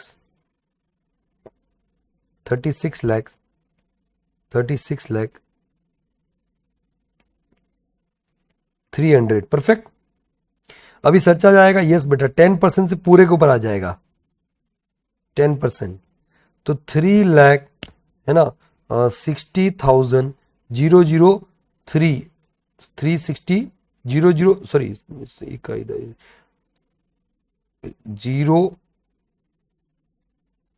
360,030 ना 30, ये आ गया आपका। और इसका अगर मैंने कर दिया, कितना आ गया, 39,60,330। परफेक्ट है ये चीज। एंड 4% HEC ऐड कर दो, 4% HEC ऐड कर दो। तो 4% मैं सीधा ऐड कर रहा हूँ, तो वो ऐड किया आपने तो 41,18,743, जिसको राउंड ऑफ करोगे तो 41,18,740 आ गया बेटा। नॉर्मल प्रोविजन में आपका कितना आता है, नॉर्मल प्रोविजन में 5185 आ रहा है। परफेक्ट है ये चीज। जबकि आपका इधर 115BA में 1481। तो ऑब्वियसली हम क्या सलाह देंगे उसको, ऑब्वियसली हमको उसको सजेशन तो देना पड़ेगा। तो सजेशन हम लोग देंगे कि भाई आप 115BA में जाओ। 115BA में बेसिकली आपका टैक्स कम आएगा, लेकिन 115BA में खास बात है बेटा कि अगर एक बार 115BA में चले गए तो वापस फिर आप नॉर्मल प्रोविजन में नहीं आ सकते। परफेक्ट है, वो एक रेस्ट्रिक्शन हो जाता है। Once you have chosen 115BA, then again आप वहां पे नॉर्मल प्रोविजन में नहीं आ सकते। लेकिन ऑब्वियसली आप उसको ऑप्शन तो दोगे ना कि भाई तेरा टैक्स कम आ रहा है, देख ले, मतलब काफी डिफरेंस आ रहा है। करेक्ट है ये चीज। और ये कोई मैट क्रेडिट नहीं है कि मैट क्रेडिट ले लोगे, मैट एक अलग चीज है, पूरा कॉन्सेप्ट ही अलग है। Very nice question, every time वाली कैटेगरी में डालो। ऑब्वियसली वैसे भी एग्जामिनेशन क्वेश्चन है, तो इसको आप करो एक बार। एक एक एडजस्टमेंट को क्या क्या उसका ट्रीटमेंट है वो पूरा अच्छे से थॉरली अंडरलाइन कर लो, हाईलाइट कर लो, एंड उसको पढ़ लो पूरा का पूरा। ओके ये बेटा ये जो क्वेश्चन था ना, ये वाला क्वेश्चन ये एग्जाम में आपका मई 2025 में पूछा था। दिस वाज आस्क्ड इन मई 2025। ठीक है, ये जो क्वेश्चन नंबर 15 है। ओके चलो अभी हम क्वेश्चन नंबर 14 डिस्कस करते हैं। क्वेश्चन नंबर 14 ये भी ऑब्वियसली मतलब एग्जाम क्वेश्चन है। 14 बेसिकली एग्जाम क्वेश्चन है। यहाँ पे ये नवंबर 2024 का क्वेश्चन है। ये जो इसके बाद वाला था, ये वाला जो हमने किया, ये मई 2025 का क्वेश्चन है, और ये नवंबर 25। क्योंकि लेटेस्ट जो क्वेश्चन का कैसा ट्रेंड है समझो, मैं पिछले 10 साल में देख रहा हूं, पिछले 10 साल में जो 2-3 ईयर्स से पेपर आ रहे हैं ना, डीटी का एकदम बहुत सही पेपर आ रहा है। मतलब मैं टफ की कैटेगरी में बोलूँगा, अच्छे पेपर्स आ रहे हैं, अच्छे क्वेश्चंस है। आप भी अगर पास पेपर से क्वेश्चन सॉल्व करोगे तो स्टार्टिंग के मुकाबले आपको जो बाद वाले क्वेश्चन है वो थोड़े से अलग दिखेंगे, एडजस्टमेंट अलग अलग दिखेंगे, राइट। तो मेरी कोशिश बनती कोशिश है कि मैं आपको क्वेश्चन सॉल्व करवाऊं जो रीसेंट अटेम्प्ट्स के अंदर क्वेश्चंस पूछे गए, ताकि आपको थोड़ा सा डिफिकल्टी लेवल का आइडिया हो, राइट। चलो अभी यहाँ पे क्वेश्चन आता है, Kansal cements limited a resident company setup in 2011 is engage in the manufacture of cement. It's statement, तो मैन्युफैक्चरिंग बेटा जब भी आता है तो एडिशनल डेप्रिसिएशन के चांसेस हो सकते हैं, बट देखते हैं आगे। इट्स स्टेटमेंट है profit and loss from the cement business for the year ended 31 मार्च 2026 दे रखा है, shows a net profit of 75 lakhs after debiting and crediting. ये तो हर जगह ऐसे ही होता है। अभी देखो इसमें निकालना क्या वो एक बार देख लेते हैं। Compute the total income and tax liability of Messrs Consul Cement Limited for the assessment 26-27 under the regular provisions of the by analyzing the applying the relevant provisions of the income tax law, assuming the assessee has not opted for any concessional rates under special provisions of income tax in 1961. Briefly explain the reason for treatment of each item, total turnover of the company for previous year 23-24। ये क्यों दे रखा होता है ये आपको मालूम होना चाहिए। टैक्स रेट के लिए 450 करोड़ से तो टैक्स रेट 30% हो जाएगा। परफेक्ट है ये चीज। Ignore the MAT provision. Would be it be beneficial of Kansal cements limited to of for concessional tax rates previous year 25-26 instead of paying tax under regular provision. इसका मतलब आपको 115BA में भी करना है। BAB तो अप्लाई नहीं होता, BAB के लिए तो बेटा वहां पे आपका कंडीशन ही अलग है। Are you getting my point और नॉट? तो BAB आपको चेक तो करना ही करना है। करेक्ट है ये चीज। चलो अभी हम लोग यहाँ पे शुरू करते हैं कि भाई इसमें क्या क्या डेबिटेड है, क्या क्या है, किस तरीके से। तो ये हम लोग एक एक एडजस्टमेंट करते जाते हैं। तो सबसे पहले बेसिकली वहां पे आपके जो नेट प्रॉफिट दे रखे ना, वो नेट प्रॉफिट कितने हैं? नेट प्रॉफिट बेसिकली आपका बनता है 75 lakhs का नेट प्रॉफिट होता है। तो उसके अंदर ही अपने को एडजस्टमेंट करना है। सबसे पहले PGP निकालना पड़ता है, फिर अदर हेड्स की इनकम लेते हैं, फिर उसके बाद में हम लोग वहां पे अगर हुआ तो डिडक्शन लेते हैं। तो यहाँ पे नेट प्रॉफिट एज पर आ जाता है, P&L नेट प्रॉफिट आ जाता है 75 lakhs। परफेक्ट। 75 लाख। अब देखो इसमें हम लोग ऐड बैक करने वाली आइटम्स को हम लोग एक एक करके ले लेते हैं। तो सबसे पहले बेटा यहाँ पे आता है डेप्रिसिएशन एज पर कंपनी है 6 लाख रुपए ऐड बैक हो जाएगा। Depreciation as per companies act 6 lakh रुपए आपका ऐड बैक हो जाएगा। ठीक है, ये हो गया। The assessee company receive a dividend of 5 lakh from Arnold limited a foreign company. It has incurred interest expense 150 towards the borrowed fund for the purpose of investing in the shares of Arnold limited. अभी मेरे को एक चीज ये बताओ कि ये जो बेसिकली शेयर्स बेसिकली वहां पे आपका खरीदने के लिए लोन लिया, तो इसका तो इंटरेस्ट का डिडक्शन अदर सोर्सेज में मिलेगा।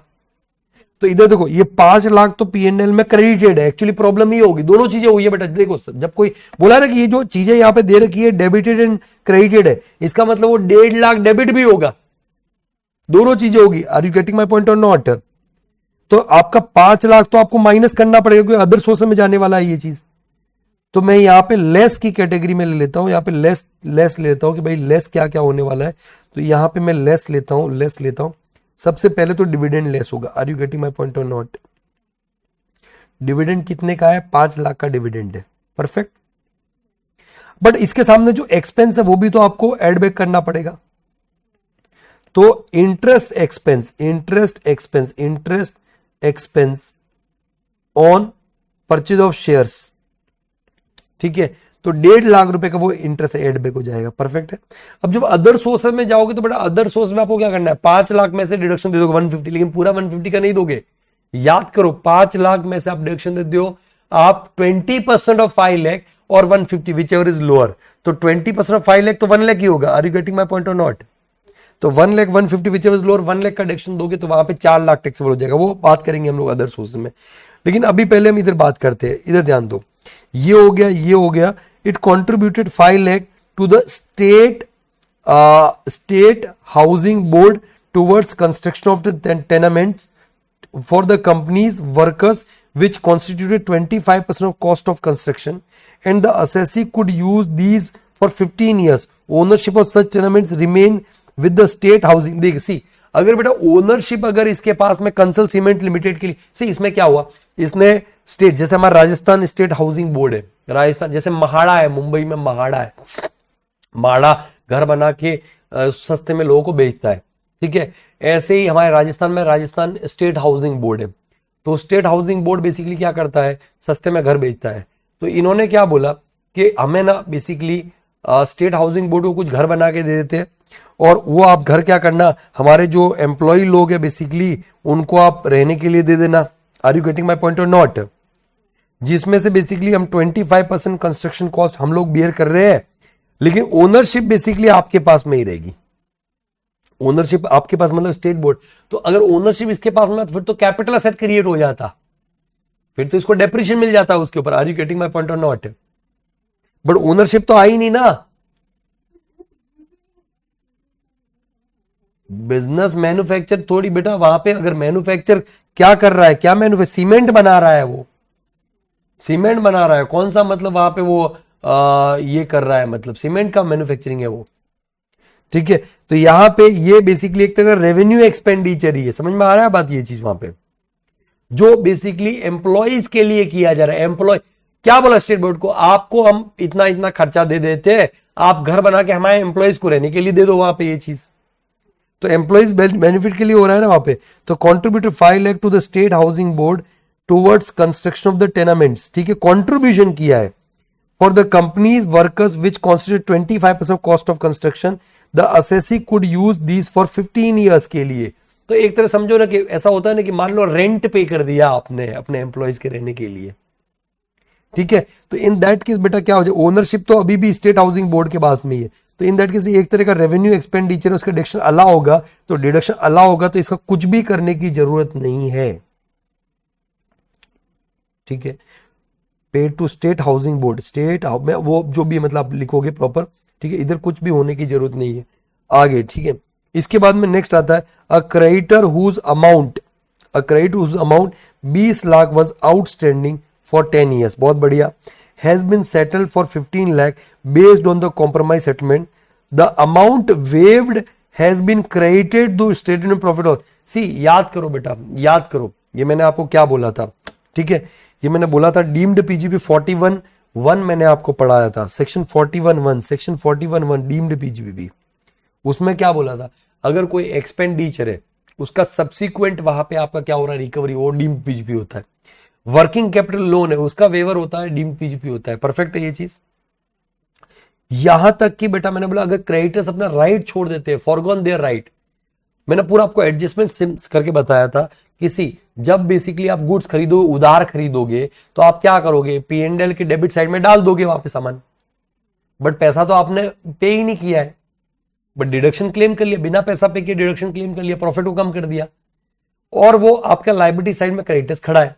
बाद में क्रेडिटर ने अपना राइट छोड़ दिया तो पैसे का न जाना भी पैसे का आना होता है, दैट इज डीम्ड पीजीपी। तो डीम्ड पीजीपी तो इसका मतलब इनकम को ऐड करना चाहिए था, बट यहां पे क्या बोला, ये तो ऑलरेडी क्रेडिटेड है, ऑलरेडी क्रेडिटेड है। Are you getting my point और नॉट?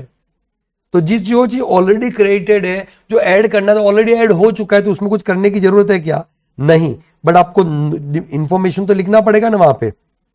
तो 41(1) में डीम पीजीपी कुछ नहीं है क्योंकि ऑलरेडी क्रेडिट है, ऑलरेडी क्रेडिटेड है। Are you getting my point और नॉट?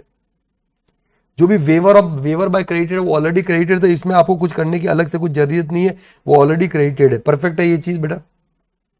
चलो उसके बाद में ये वाला पॉइंट आता है, ठीक है, upfront discount interest paid during the year to the debenture holders. 5 lakh रुपए का डिबेंचर होल्डर ने को ऑप्शन दिया कि देख डिबेंचर होल्डर, या तो तू तेरा हर साल इंटरेस्ट ले ले, या फिर आज ही तू 5 लाख, थोड़ा कम मिलेगा लेकिन अभी मिल जाएगा तेरे को। तो कुछ डिबेंचर होल्डर बोला मेरे को तो अभी दे दो पैसा, मेरे को टुकड़ा टुकड़ा में नहीं चाहिए, मेरे को अभी दे दो, मेरा काम आ जाएगा, तो अपफ्रंट इंटरेस्ट दिया। तो कंपनी के लिए डिबेंचर के ऊपर इंटरेस्ट रेवेन्यू एक्सपेंडिचर ही है। तापरिया टूल्स लिमिटेड में सुप्रीम कोर्ट ने बोला है कि कोई डेफर्ड रेवेन्यू एक्सपेंडिचर नहीं कि 1/5 में डिडक्शन दे दोगे। एओ को डांट पड़ी थी Taparia tools limited supreme court judgment के अंदर, ये तापरिया टूल्स लिमिटेड से रिलेटेड ही है कि एओ को डांट पड़ी सुप्रीम कोर्ट जजमेंट के अंदर। सुप्रीम कोर्ट जजमेंट है, वहां पे बोला कि नहीं, कोई डेफर्ड रेवेन्यू एक्सपेंडिचर कोई कॉन्सेप्ट ही नहीं है इनकम टैक्स में। तो डेफर्ड मतलब आप वैसे 1/5 करना चाहते हो तो नहीं, हाँ, जहां पे अमाउंट ऐसे प्रीलिमिनरी एक्सपेंस का है, 35 डीडीए का, 35 डीडी का, वो एक अलग चीज, उसके लिए स्पेसिफिक प्रोविजन है। बाकी ऐसा 1/5 कहीं पे कुछ अलाउ नहीं होता, पूरा रेवेन्यू एक्सपेंडिचर होगा। डिबेंचर बेसिकली आपका क्या हो रहा है, debentures were issued for a period of 5 years. Apart from half yearly periodical interest, debenture holders were paid one time upfront discounted interest payment. 1/5 of interest paid has been debited. तो 1/5 debit, तो 5 लाख का बेटा 1/5 debited है। 1/5 debited मतलब 1 lakh already debited है। नहीं बेटा, यहां पे 1/5 नहीं, पूरा अलाउ होना था, पूरा अलाउ होना था। इसका मतलब, कहने का मतलब ये है कि आपका 4 लाख अभी भी अलाउ करना बाकी है, तो आप लेस कर दो, वहां पे लेस कर दो, ठीक है। अपफ्रंट इंटरेस्ट जो बचा हुआ है ना, अपफ्रंट इंटरेस्ट बचा हुआ 4 लाख आप माइनस कर दो। परफेक्ट, ठीक है। ये आपने सारे एडजस्टमेंट एडलेस वाले आपने कर दिए, ठीक है। एडलेस वाले सारे के सारे एडजस्टमेंट कर दिए। अब आते हैं एडिशनल इंफॉर्मेशन में। During the year assessee company started a business of developing and building rental housing project which is eligible for ATIBA। मैंने बोला देखो ये दे रखा होगा वहां पे पूरा का पूरा ATIBA वगैरह में, तो ये हमने पढ़ा था ATIBA में। Net profit from such business, ये अलग ही होगा, ये अलग ही हो गया। सच बिजनेस इज 20 लाख रुपए, ठीक है। वो 20 लाख रुपए आपको अलग ही ऐड करना पड़ेगा, इसमें है ही नहीं है, वो P&L में कुछ है ही नहीं है, क्योंकि ये सीमेंट का बिजनेस था, ये अलग बिजनेस स्टार्ट किया, ठीक है। रेंटल हाउसिंग प्रोजेक्ट ATIBA में डिडक्शन मिलता है 20 लाख रुपए during the year. Assessee also earned an income of 10 lakh for constructing a housing project eligible under the above said section, which is executed as work contract received from X Construction Limited. These projects are approved notified during 21-22. Perfectly बेटा सारी condition satisfy हो रही है।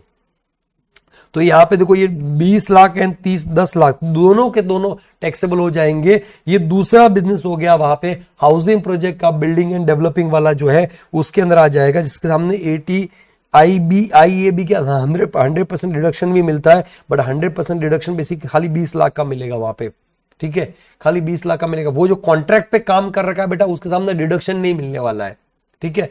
Only जो basically eligible business, eligible तो eligible profit खाली 20 लाख का है वहां पे, तो 1 लाख है। तो इसका मतलब मेरे हिसाब से तो पीजीपी के तो एडजस्टमेंट पूरे हो चुके हैं, बट फिर भी एक बार देख लेते हैं। Assessee company has purchase land 1 October 2011 5 lakh का, विच इज कंपल्सरी रिक्वायर्ड, तो ये कैपिटल गेन का आगे बात करते हैं। Depreciation as per income tax act 4.5 lakh, तो इसको तो माइनस करना पड़ेगा ना बेटा वहां पे, ये माइनस होगा, ये हाँ डेप्रिसिएशन में भूल गया था, depreciation as per income tax, depreciation as per income tax act, as per income tax कितना है 4.5 लाख, 450 माइनस कर दोगे। अब मेरे हिसाब से पीजीपी हो चुका है, फिर भी एक बार देख लेता हूं। The assessee company has purchase machinery worth 20 lakh rupees May 1st 2022 and insured it against fire, flood, earthquake, etc. The insurance policy contains a reinstatement clause requiring the insurance company to pay the value of machinery as on the date of the loss due to the fire, flood, earthquake. A fire broke, ये बेटा ये भी इधर का नहीं है, capital gain वाला कांड है, जिसके अंदर अपने को क्योंकि ये डेप्रिशिएबल एसेट है तो इसमें शॉर्ट टर्म कैपिटल गेन निकालना पड़ेगा। बात करते हैं the company declares and distributes dividend 6 lakh रुपए का, ये बेटा ये भी एक अलग चीज है, ठीक है। तो इसको भी बेटा अभी एटीएम का एडिक्शन आ गया, कोई डिविडेंड मिला भी है सामने से, डिविडेंड जा भी रहा है, परफेक्ट है ये चीज। तो इन दैट केस बेटा इसको भी हम अलग करते हैं। तो मेरे हिसाब से पीजीपी हो गया, पीजीपी हो गया। तो यहाँ पे ऐड और लेस करके बताओ मेरे को हाउ मच इज पीजीबीपी। ये सब ऐड लेस करने के बाद में मेरे को पीजीबी बताओ कितना पीजीबी होता है। 75 लाख में 6, 81, 81, 81, 150, 8250, 8250 माइनस 5 गया 7750, 7750 4 गया 7350, 7350 में से 50 गया 73 एंड 4 गया 69 लैक्स, 69 लैक्स का पीजीपी हो गया, परफेक्ट। अब इसमें ना दो प्रॉफिट और है, profit from eligible business, profit from eligible business, eligible business, eligible कितना है एलिजिबल 20 लाख, और एक और था ना वो 10 लाख का और था ना, ये वाला 10 लाख वाला भी तो था ना, वो भी तो है ना, income from basically housing work contract, work contract मैं सीधा लिख रहा हूं, मैं तो थोड़ा सा, वरना मैं करवाने जाऊंगा बेटा 1 घंटे से कम नहीं लगेगा, ऐसे फॉर्मेट में जाऊंगा तो अभी भी हर क्वेश्चन में है ना 20-25 मिनट मिनिमम लग रहा है वहां पे। तो ये आपका 30 लाख रुपीज ये भी ऐड हो जाएगा, परफेक्ट। तो 69 30 99 लाख हो गया, that is your PGBP. But deduction के लिए खाली 80 आईएबी वाले के लिए यही एलिजिबल है, ये ध्यान रखना, 100% डिडक्शन मिलता है, परफेक्ट। अब हम लोग कैपिटल गेन में चलते हैं। तो कैपिटल गेन में सबसे पहले तो बेटा आपका assessee company has purchase a land of 1 अप्रैल 2011 में परचेज किया था, परफेक्ट।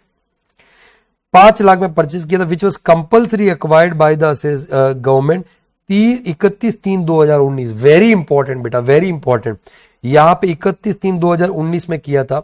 ओरिजिनल कंपनसेशन बेसिकली था वहां पे आपका, वो ओरिजिनल कंपनसेशन कितना था, अवॉर्डेड 10 लाख रुपए, विच वॉज रिसीव ऑन 30 जून 2019 को। तो ये तो पहले ही हो चुका था, सी कंपल्सरी एक्विजिशन का कैपिटल गेन तो पहले ही हो चुका था, अभी अपने को उससे रिलेटेड कुछ नहीं करना, ये कहानी खत्म हो चुकी है। द असेसी कंपनी, यहां से अपना मेन शुरू होता है। द असेसी कंपनी, ये कंफ्यूज करने के लिए दे रखा है, ऐसा नहीं कि आप शुरू हो जाओ कैपिटल गेन निकालना बेटा। कंपल्सरी सेक्शन 45(5) क्या बोलता है, जिस साल में कॉम्पनसेशन रिसीव होता है उस साल में कैपिटल गेन कंप्यूट करोगे, परफेक्ट है। इंस्टॉलमेंट में मिलता है तो फर्स्ट इंस्टॉलमेंट मिलता है उस साल में कंप्यूट कर लोगे। तो इसके ऊपर कैपिटल गेन तो ऑलरेडी इंडेक्स वगैरह लेने के, क्योंकि 23 जुलाई 2024 से पहले तो इंडेक्स मिलता था बेनिफिट वहां पे, तो ये तो 30 जून 2019 में ऑलरेडी रिसीव हो चुका था ना, तो इसका मतलब वो तो कैपिटल गेन तो ऑलरेडी 1920 में कंप्यूट हो चुका होगा। Are you getting my point और नॉट? अपने लिए ये डेटा काम का नहीं है, अपने लिए जो काम का डेटा है ना वो ये वाला है, क्योंकि कंपल्सरी क्वेश्चन, हाँ वो काम कीजिए, कंपल्सरी क्वेश्चन है। The assessee company has filed a suit for additional compensation high court and was awarded an additional compensation 8,31 मई 2025। ये काम का चीज है वहां पे। तो इसमें से खाली लीगल एक्सपेंस माइनस करते हो, लीगल एक्सपेंस का कोई इंफॉर्मेशन है नहीं बेटा। तो यहां पे हम लोग क्या करेंगे, ऑब्वियसली एडिशनल या एनहांस्ड कॉम्पनसेशन जिसको बोलते हैं 8 लाख रुपीज, उसमें से लीगल एक्सपेंस माइनस कर दोगे, लीगल एक्सपेंस माइनस कर दोगे जो है नहीं बेटा, परफेक्ट। और कुछ कॉस्ट ऑफ एक्विजिशन होगा तो ओरिजिनल के टाइम पे हो गया होगा। तो ये 8 लाख का आपका लॉन्ग टर्म कैपिटल गेन आ गया। पहले लॉन्ग टर्म था तो अभी भी लॉन्ग टर्म ही होगा, ये और बोल देता हूं मैं आपको, पहले लॉन्ग टर्म था तो अभी भी लॉन्ग टर्म था, क्लियर है ये चीज। और इसमें एक चीज बहुत ही जबरदस्त है कि भाई लॉन्ग टर्म कैपिटल गेन आपको अभी मिल रहा है, तो आपका टैक्स रेट बेसिकली 12.5% अभी की आज की लेनी है वहां पे आपको, ठीक है। चलिए अभी यहां पे हम आगे बात करते हैं। एक और चीज में दे रखा है, डेप्रिसिएशन हो गया ये वाला। The assessee company has purchase machinery, 20 lakh रुपए का मशीनरी परचेज किया 1 मई 2022 को, and insured it against the fire, flood, blah blah blah blah blah blah, ये हो गया। The company receive a sum of 22 lakhs from the insurance company 1 मार्च 2026 को आ गया। मैंने क्या बोला था बेटा, सेक्शन 45(1)(a) याद है आपको 45(1)(a)? 45(1)(a) बोलता है डिस्ट्रक्शन ऑफ कैपिटल से ड्यू टू नॉफ नेचुरल कैलेमिटीज, एनिमी अटैक, है ना, दूसरा राइट्स और civil disturbance and fire explosion. Correct है ये चीज? अगर तो याद बात करें तो फायर एक्सप्लोजन की वजह से आपका बेसिकली असेट गया है, फायर एक्सप्लोजन गया है ना। The insurance policy loss due to fire, बराबर है? हाँ, चलो ठीक है। तो अभी यहाँ पे मशीनरी बेसिकली आपका गया। अभी देखो यहाँ पे आपको क्या करना पड़ेगा, और 15% से डिप्रेशन लेते थे तो पहले तो इसका कॉस्ट कितना था, 20 लाख का कॉस्ट था, 20 लाख का। परफेक्ट। तो 20 लाख के ऊपर आप डिप्रेशन माइनस करते हुए चलोगे तो यहाँ पे देखो सबसे पहले आप डिप्रेशन, क्योंकि आपको कैपिटल गेन निकालना है, तो यहाँ पे देखो ये बात तय है कि शॉर्ट टर्म कैपिटल गेन आने वाला है। यहाँ पे ये डिसाइडेड है शॉर्ट टर्म कैपिटल गेन आने वाला है, ठीक है, ऑन मशीनरी, क्योंकि डेप्रिशिएबल असेट है ना बेटा वहां पे। तो कॉस्ट कितना था, कॉस्ट था 20 लाख, और आपका डेप्रिसिएशन का रेट 15% था मशीनरी के ऊपर, और अक्वायर किया था 1 मई 2022। तो इसका मतलब बेटा इसके ऊपर आपका फुल डेप्रिसिएशन आएगा 22-23 के लिए। तो सबसे पहले आप डेप्रिसिएशन लोगे एट द रेट 15%, 22-23। परफेक्ट। तो 22-23 के लिए 20 लाख का 15% 3 लाख होता है। तो इसको माइनस किया तो यहां पे आपका 1 अप्रैल 2023 को ओपनिंग WDV कितना हो गया, 17 लाख। फिर उसमें से आप 23-24 का डेप्रिसिएशन माइनस करोगे 15%, तो 17 लाख।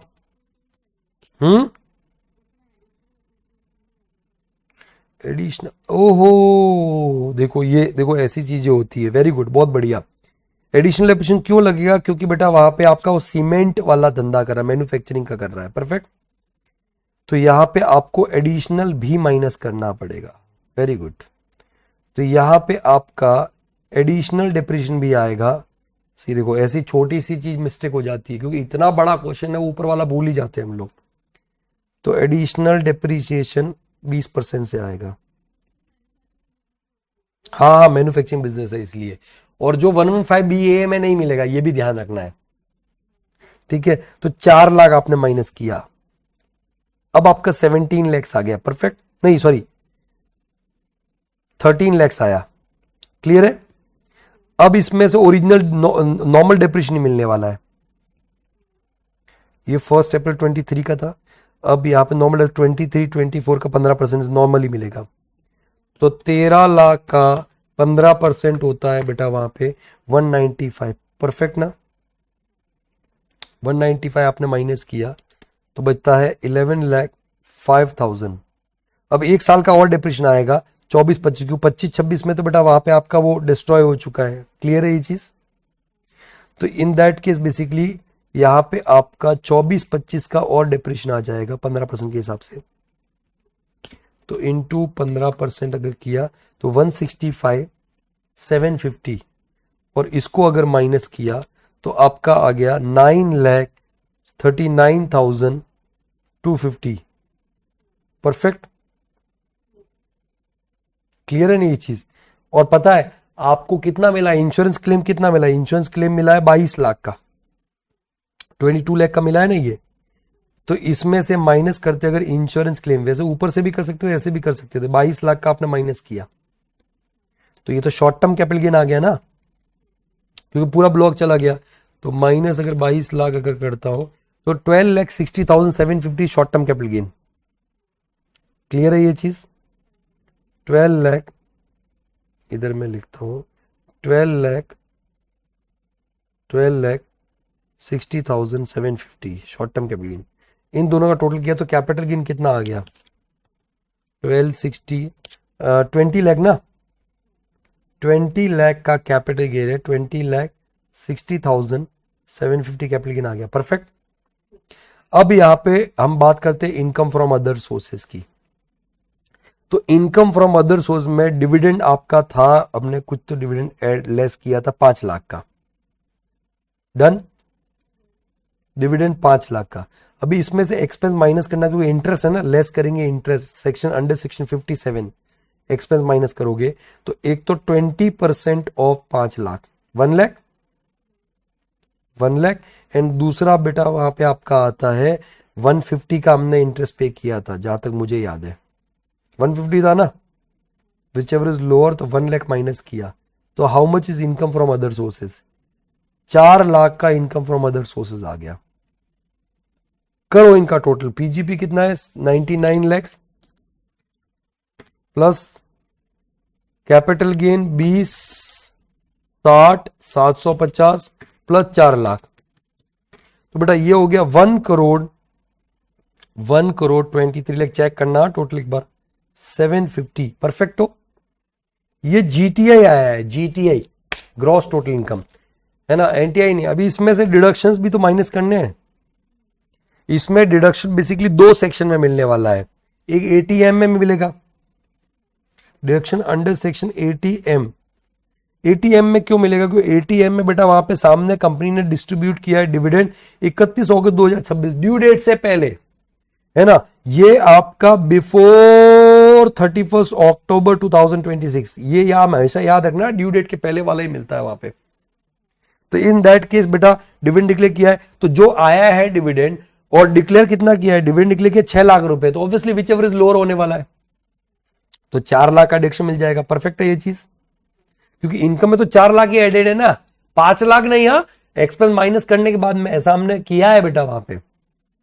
अब यहाँ पे एटीआईबी आ जाता है, एटीआईबी है, तो एटीआईबी में मैंने बोला था आपको कि 100% डिडक्शन मिलता है, 100% डिडक्शन मिलता है, बट 100% किसका? एलिजिबल का। तो एलिजिबल कितना था? एलिजिबल आपका कहां गया, 20 लाख था। परफेक्ट है, तो 100% 20 लाख, 30 लाख नहीं बेटा, वो तो आ रहा है बेटा, वो तो वर्क कॉन्ट्रैक्ट से आ रहा है, मेन एलिजिबल बिजनेस से नहीं आ रहा है। तो 20 लाख आपने माइनस किया, तो बताओ कितना आ गया वहां पे आपका? अगर मैं इसमें से 24 लाख माइनस कर देता हूं, तो एनटीए आ गया 99 लाख 60,000। हाँ, आइए भी है ना,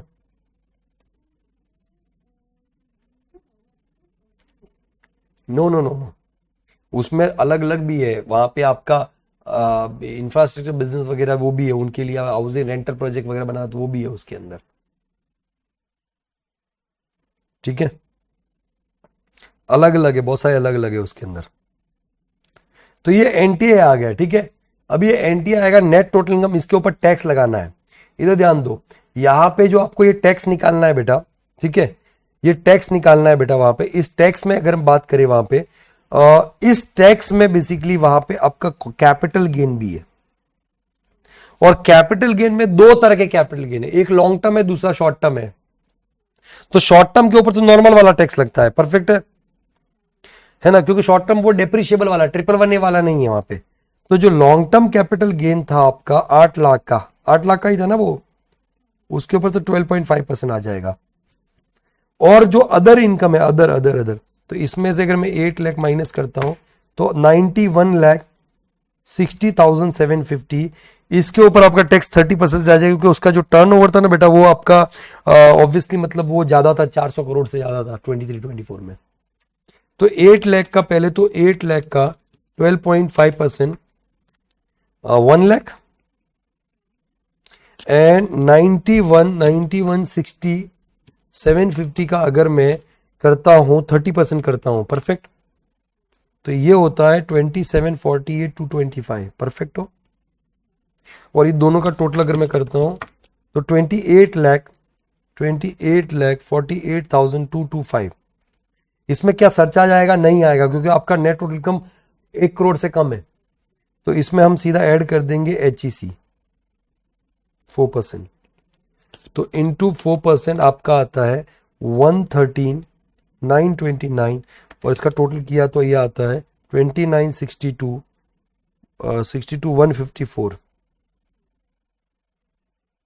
154 बराबर है, जिसको राउंड ऑफ करने के बाद में आप टैक्स निकाल लोगे 2962,150। परफेक्ट है ये चीज।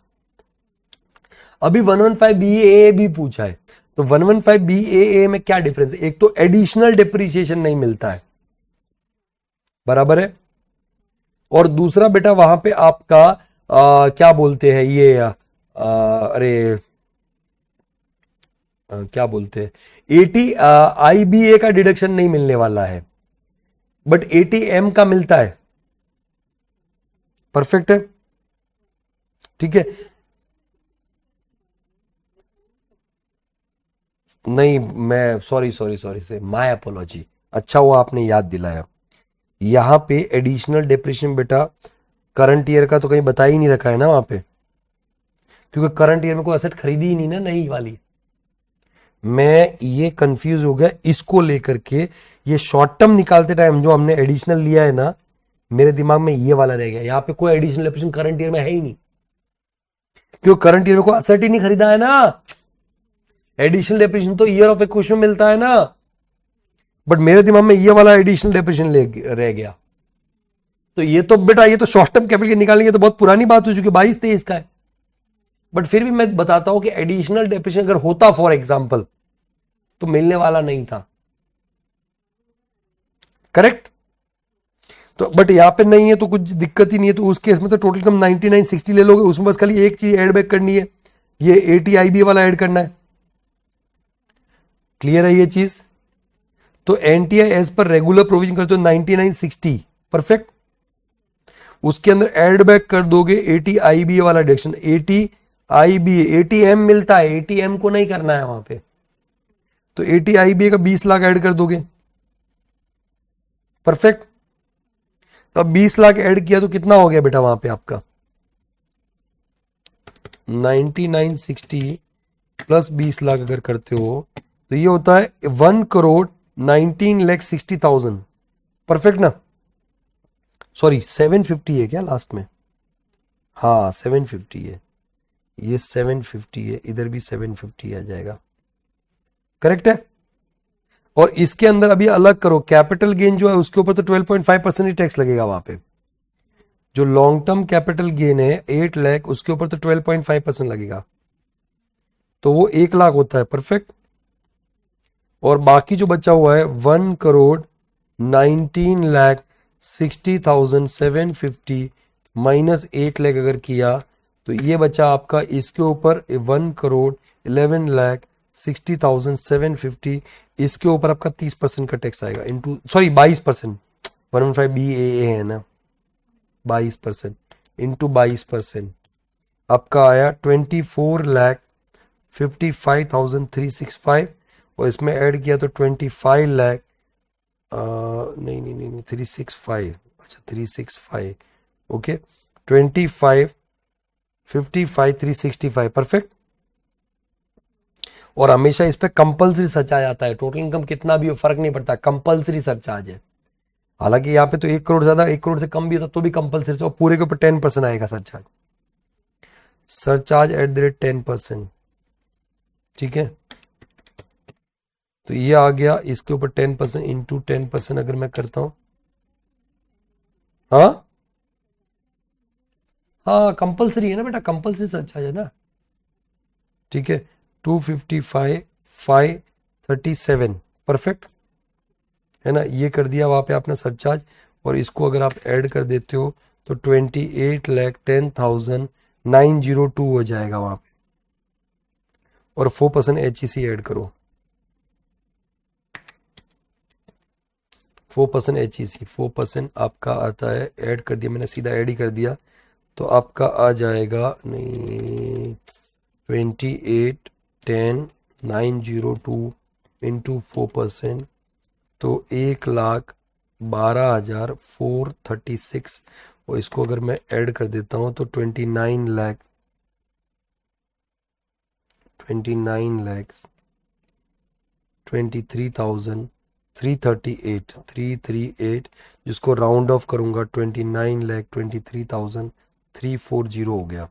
तो आप देखोगे तो ज़्यादा डिफरेंस नहीं है, 2960 to 150, 29,23,340। Are you getting my point और नॉट? तो वैसे तो वो 115 BA ले सकता है क्योंकि टैक्स थोड़ा सा कम आ रहा है वहाँ पे, बट बेटा प्रॉब्लम ये है कि 115 BA अगर ले लिया तो उसको आप फ्यूचर में भी 115 BA ही चूज करना पड़ेगा। हालांकि 115 BA में बेसिकली आपको अगर नहीं लेता है तो हो सकता है मैट भी एप्लीकेबल, 115 BA में तो मैट एप्लीकेबल नहीं होता है, बट अगर नॉर्मल प्रोविजन में आए तो मैट की एप्लीकेबिलिटी भी आ सकती है। Are you getting my point और नॉट? तो ये चीज भी आपको देखना पड़ेगा, तो ये पूरा का पूरा आपको करना पड़ेगा, एक्सप्लेनेशन देना पड़ेगा। देखो एक्सप्लेनेशन लास्ट में, since the tax liability of Kansal cement limited is computed under, ये था ना 29/23/340, यही था ना दोनों, नहीं यही था ना 20, ये आया था ना 29/23/340 अपना, और इधर 29/60/150 वही था ना, सेम था ना। तो यहाँ पे since the tax liability of Kansal cements limited computed under section 115 BAA is lower than the tax liability computed under the regular provisions of the act, it is beneficial for the Consul Cements Limited to opt for the special provision 115 BAA. Concessional tax regime under section 115 BAA would be beneficial to Consul Cements Limited even if it is assumed that the MAT liability is higher or lower than the tax liability computed under the regular provisions of the act. Such an option once exercised would apply to subsequent assessment year. Further, once the option has been exercised for any previous year, it cannot be subsequently withdrawn for the same or any other previous year. Clear है ये चीज? नहीं नहीं निकाल, mat को ignore करने को बोला है ना, तो ऐसा मतलब अज्यूम करके चल रहे कि मान लो अगर मैट लायबिलिटी ज्यादा है तो उसको मैट भरना पड़ेगा ना, whichever is higher normal provision में। लेकिन अगर 115 BAA लेके चलता तो भले मैट आपका कितना भी हो, कोई फर्क नहीं पड़ता क्योंकि उसमें एप्लीकेबल ही नहीं होता है। डन, एक बार पूरा गो थ्रू कर लो। एक क्वेश्चन नंबर 12 में आ जाओ।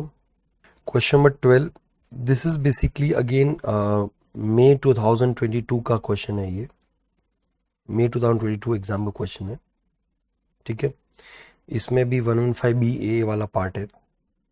Okay, messrs Kaveri limited, a manufacturing company having an annual turnover of 6,000 lakhs, ठीक है, shows a net profit of 850 lakh after debiting and crediting the following amount of statement of profit and loss account for the year ended 31st March 2026। चलो क्या करना है देख लेते हैं। Compute the total income as tax payable messrs Kaveri limited, assessment 27 clearly stating the reason for treatment of each item. Assume that the company has opted for section 115 BAA। तो इस case में आपको खाली 115 BAA में ही निकालना है, नॉर्मल प्रोविजन में tax नहीं निकालना है। परफेक्ट है ये चीज। चलो तो यहाँ पे सबसे पहले 115 BAA के लिए तो अपने को दिमाग में होना चाहिए कि 115 BAA में क्या चीजें मिलती है क्या नहीं मिलती है। तो अब जो अभी तक क्या करते थे कि नॉर्मल प्रोविजन के लिए हम लोग पूरा करते थे, फिर 115 BAA में अगर कोई चीज तो उसको एड बैक कर देते थे, बराबर है। नहीं, यहाँ पे कहानी अभी पूरा स्टार्टिंग से ही 115 BAA के हिसाब से अपने को चलना पड़ेगा, ठीक है। तो सबसे पहले तो यहाँ पे आपका नेट प्रॉफिट आ जाएगा। नेट प्रॉफिट कितना है? 8 करोड़ 50 लाख, 8 करोड़ 50 लाख का नेट प्रॉफिट है। डन। अब उसके अंदर एड बैक कर लो जो जो चीजें वहां पे आपका आइटम डेबिटेड है। तो डेबिट एंड क्रेडिट के बाद में depreciation as per companies act कितना है, तो सबसे पहले आपका डेप्रिशिएशन आ जाएगा 65 लाख रुपीस का। परफेक्ट, ठीक है ना। और थोड़ा कैलकुलेशन आप थोड़ा करना, फास्ट करना, तो मेरे लिए थोड़ा सा टाइम सेव हो जाएगा। डेप्रिशिएशन आपका 65 लाख का एड बैक कर दे। दूसरा एम्प्लॉयर्स कॉन्ट्रीब्यूशन जो है, एम्प्लॉयर्स कॉन्ट्रीब्यूशन है, ठीक है, EPF में एम्प्लॉयज प्रोविडेंट फंड में contribution is 18 lakh rupees together with the similar amount of employees contribution for month of March 2026 was remitted on 20th May 2026. The due date of remittance of the credit to employees EPF account being 15th April 2026। बराबर है ये चीज। तो देखो इसमें आप याद करो जो एम्प्लॉइज कॉन्ट्रीब्यूशन होता है, एम्प्लॉइज कॉन्ट्रीब्यूशन को पहले एक बार इनकम मान लेते हैं वहां पे हम लोग। परफेक्ट है। और उसके बाद में जब वो पे करता है तो आपका क्या होता है, उसका अलाउ होता है। और वो पे कब तक होना चाहिए? पे होना चाहिए basically up to the due date of respective fund या रेस्पेक्टिव एम्प्लॉइज कॉन्ट्रीब्यूशन की बात कर रहा हूं। I am talking about employees contribution, ठीक है। तो यहां पे अगर मैं बात करूं बेटा तो एम्प्लॉइज कॉन्ट्रीब्यूशन जो था, सी एम्प्लॉयर कॉन्ट्रीब्यूशन तो अगर due date of filing letter of income जमा करवा दी चलेगा।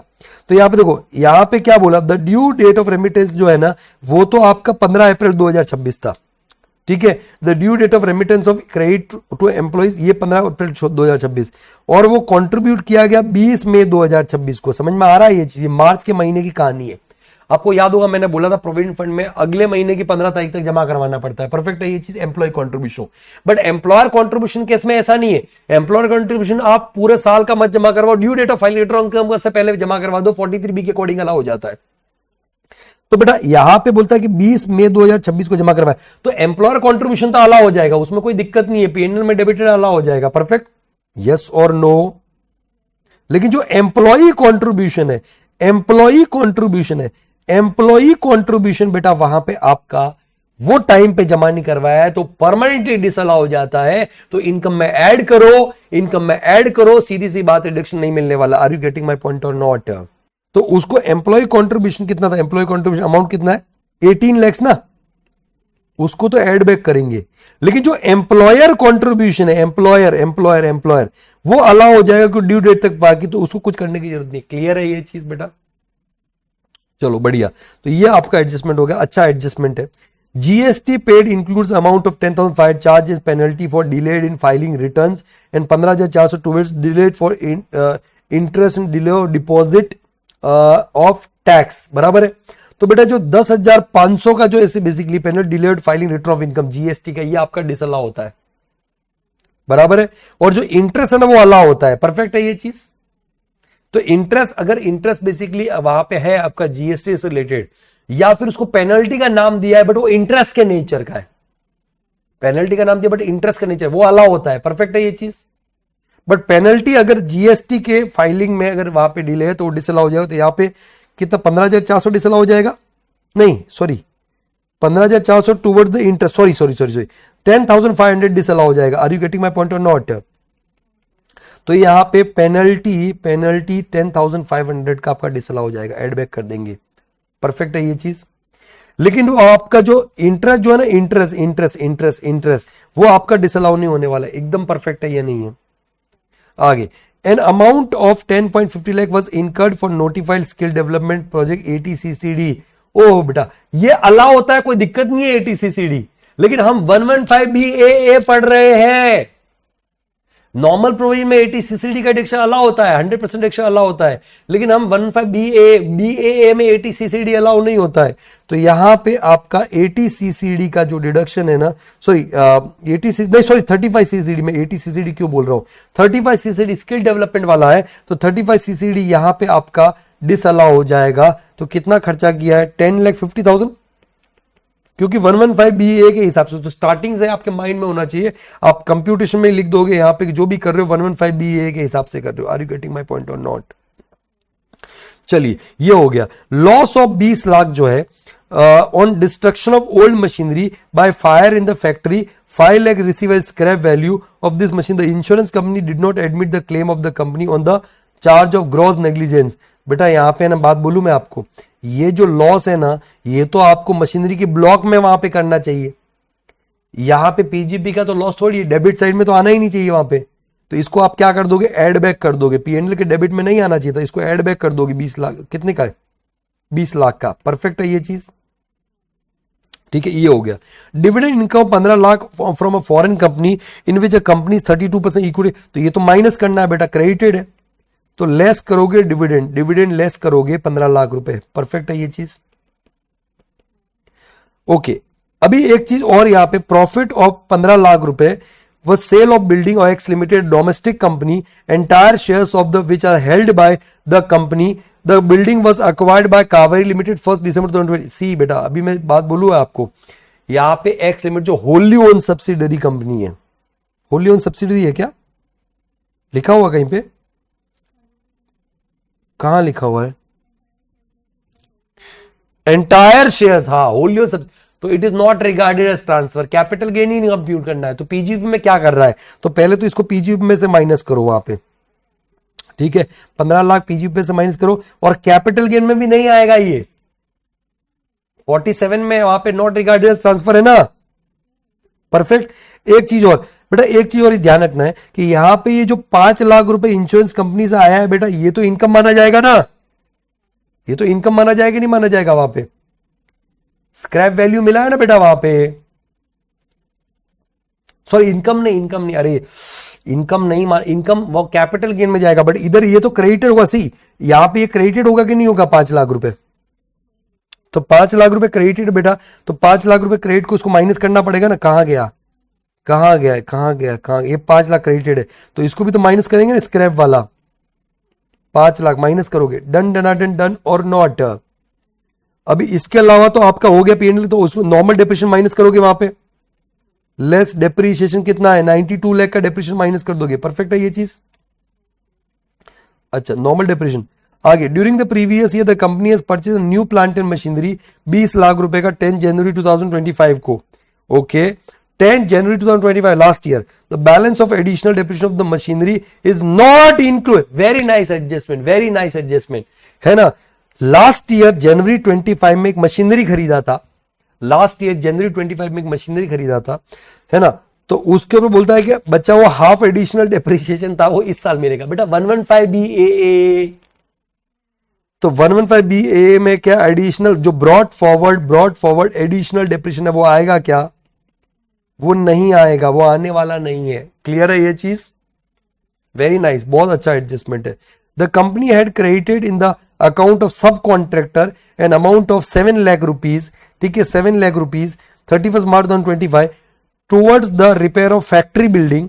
The tax deducted on such payment was remitted on 31st December. ओ हो बेटा, यहां पे आप समझो कि आप, और एक में 31 दिसंबर 25 का इतना जबरदस्त, मैं एक बार 26 समझ लिया था इसको। लास्ट ईयर क्या हुआ था, सुनना, लास्ट ईयर क्या हुआ था, लास्ट ईयर वहां पे बेसिकली एक कॉन्ट्रैक्टर था, ठीक है, उस कॉन्ट्रैक्टर को बेसिकली पेमेंट किया था, परफेक्ट, और टीडीएस नहीं काटा था उसको, और फैक्ट्री बिल्डिंग के लिए तो टीडीएस काटना था 194C में, तो नहीं काटा, तो लास्ट ईयर क्या हो गया था, डिसअलाउ हो गया था। Are you getting my point और नॉट। अभी क्या बोलता है कि एक नंबर एडजस्टमेंट है, एक नंबर एडजस्टमेंट है, लास्ट ईयर तो डिसअलाउ हो गया होगा, अभी बोले कि पे किया था 31 दिसंबर 25, 31 दिसंबर 25 को अगर पे किया था, 31 दिसंबर 2025 को अगर पे किया था, इधर मैं इसको थोड़ा सा ब्रॉड फॉरवर्ड एडिशनल डिप्रेशन, ठीक है 31 दिसंबर 25 मतलब करंट ईयर में 25-26 में पे किया है, तो देखो लास्ट ईयर तो ड्यू डेट के बाद में पेमेंट कर दिया था वहां पे टीडीएस का काट के जो भी था, तो लास्ट ईयर तो डिसअलाउ हो गया था बराबर 30%, बट जिस साल में पे करते हो उस साल में अलाउ हो जाएगा आपका वापस, तो करंट ईयर पे किया 31 दिसंबर को। Are you getting my point और नॉट। तो इस केस में आपका जो लास्ट ईयर डिसअलाउ था 7 लाख का 30% वहां पे आपका लास्ट ईयर डिसअलाउ हुआ था, करंट ईयर में अलाउ हो जाएगा, अलाउ हो जाएगा, बहुत बढ़िया एडजस्टमेंट। 7 लाख का 30% आपका अलाउ हो जाएगा, कितना होता है 7 लाख का 30%, 2,10,000 अलाउ हो जाएगा। Are you getting my point और not. On 15 May 2026 Messrs Kaveri limited dividend declared, तो ये तो बात की बात है बेटा, ये पीजीपी का हो गया है यहाँ पे, तो पीजीपी को ये सब एडलेस करो वहां पे, 8 करोड़ 50 लाख में सब 65 लाख ऐड करो वहां पे, 8 crore 50 lakh plus 65 lakh plus 18 lakh plus 10,500 plus 10,50,000 plus 20 lakh minus 15 30 minus 30 and 5 35 minus 35 lakhs minus ये कितना है डेप्रिसिएशन 92 लैक्स था क्या, minus 92 lakhs and minus 2,10,000, is it 83,45,0500, ये आपका 83,45 सॉरी 8 करोड़ ना, 8 crore 34,50,50,500, perfect, this is PGBP. अब हम चलते हैं बेटा कैपिटल गेन में, तो कैपिटल गेन में बोला 100% सब्सिडरी को दिया है वहां पे, 100% सब्सिडी, और वो इंडियन कंपनी है बेटा, तो कुछ नहीं आने वाला है, परफेक्ट है। अदर सोर्सेज में जरूर आएगा, डिविडेंड मिला था ना, डिविडेंड वहां पे मिला था, कितने का डिविडेंड मिला था अदर सोर्सेज में, हाँ 15 लाख का डिविडेंड मिला था ना बेटा वहां पे, तो 15 लाख का डिविडेंड आप ऐड कर दोगे यहां पे, मिला था कि पे किया था, जो हमने लेस किया था 15 लाख का बराबर, तो ये आपने ऐड किया 834 प्लस 15 लाख ऐड किया, तो कितना आया बेटा 8,49,50,500। Are you getting my point और not. This is your GTI, perfect. इसमें से माइनस करते हो एटीएम का डिडक्शन, क्योंकि पे भी तो किया ना आपने, तो 15 लाख का डिविडेंड आया है, और ड्यू डेट तक कितना पे कर दिया है डिविडेंड आपने, 15 मई 26 तक आपने पे कर दिया है, वहां पे कितना आपने पे किया 20 लाख, तो आप 15 लाख का डिडक्शन दे दोगे, परफेक्ट है ये चीज। 15 लाख का डिडक्शन दे दोगे तो बेटा तो वही आ गया 8,34,50,500। क्लियर है ये चीज। और ATM का डिडक्शन मिलता है, ये बता रहा हूं मैं आपको 115BAA में। करेक्ट।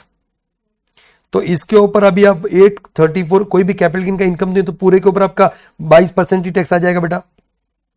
तो पूरे के ऊपर 22% अगर आप टैक्स लगाते हो तो कितना होता है बेटा, तो -15 लाख अगर आपने किया और ये इसका ऊपर 22% टैक्स लगाते हो तो दिस इज कितना हो जाएगा 1,83,59,110। परफेक्ट। और सच आ जाएगा, इसमें सच आ जाएगा कंपल्सरी 10% सरचार्ज है। तो इंटू 10% अगर आपने किया बेटा तो आपका 18,35,911। परफेक्ट। इसको ऐड किया तो 2,01,95,021 और 4% HEC ऐड करो, मैं सीधा ऐड कर रहा हूँ, 4% ऐड किया है यहाँ पे तो ये आता है 2,10,02,822 आ रहा है 822, जिसको राउंड ऑफ करोगे 115BA 115BAA तो राउंड ऑफ करो 2,10,02,820 आ जाएगा। परफेक्ट हो। डन। तो इस तरीके से आप इसको डील करोगे। ठीक है। ATM का डिडक्शन दिया है क्या? दिया है 15 लाख 20 लाख।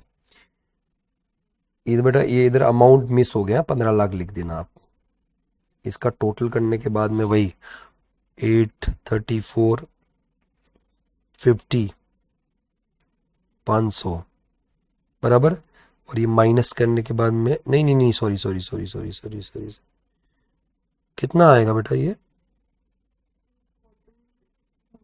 849 ना, 849,50,500 उसमें से माइनस करोगे 15 लाख तो 834 ये आ रहा है ना 2,10,00,000 082। This is tax payable. Very nice question, again very nice question. ठीक है, एक बार इसको पूरा गो थ्रू कर लेना, इसके जो भी एडजस्टमेंट है सारे के सारे। तो चलिए ये सारे क्वेश्चन को एक बार फिर से अच्छे से रिवाइज कर देना। जैसे मैं तो अगर मैं इसको फॉर्मेट के हिसाब से एक एक एडजस्टमेंट लिख लिख के उसका एक्सप्लेनेशन लिखने गया ना बेटा, हो गया फिर एक क्वेश्चन मुश्किल से वहां पे सॉल्व होगा, क्योंकि फिर मैं टीचर के पॉइंट ऑफ करूंगा। तो आप अपने तरीके से इसको आप फेयर कीजिए और राइटिंग प्रैक्टिस करो। इतने बड़े बड़े क्वेश्चन बस खाली यहीं पे, और कहीं पे इतने बड़े बड़े क्वेश्चन नहीं है, तो स्ट्रेस लेने की जरूरत नहीं है। Obviously PGB, total income, 15BAA, MAT, इन सब में बड़े बड़े क्वेश्चन आते हैं। तो let's do practice, proper practice करो, उसके बाद में आराम से हो जाएगा। ठीक है, चलिए तो आज के लिए इतना ही। अपना अपना ख्याल रखिए, स्वस्थ रहिए, सुरक्षित रहिए, पढ़ते रहिए, पढ़ाते रहिए। पढ़ेगा इंडिया तभी तो आगे बढ़ेगा India. Till then take care, good bye, जय Hind, thank you so much, all the very best.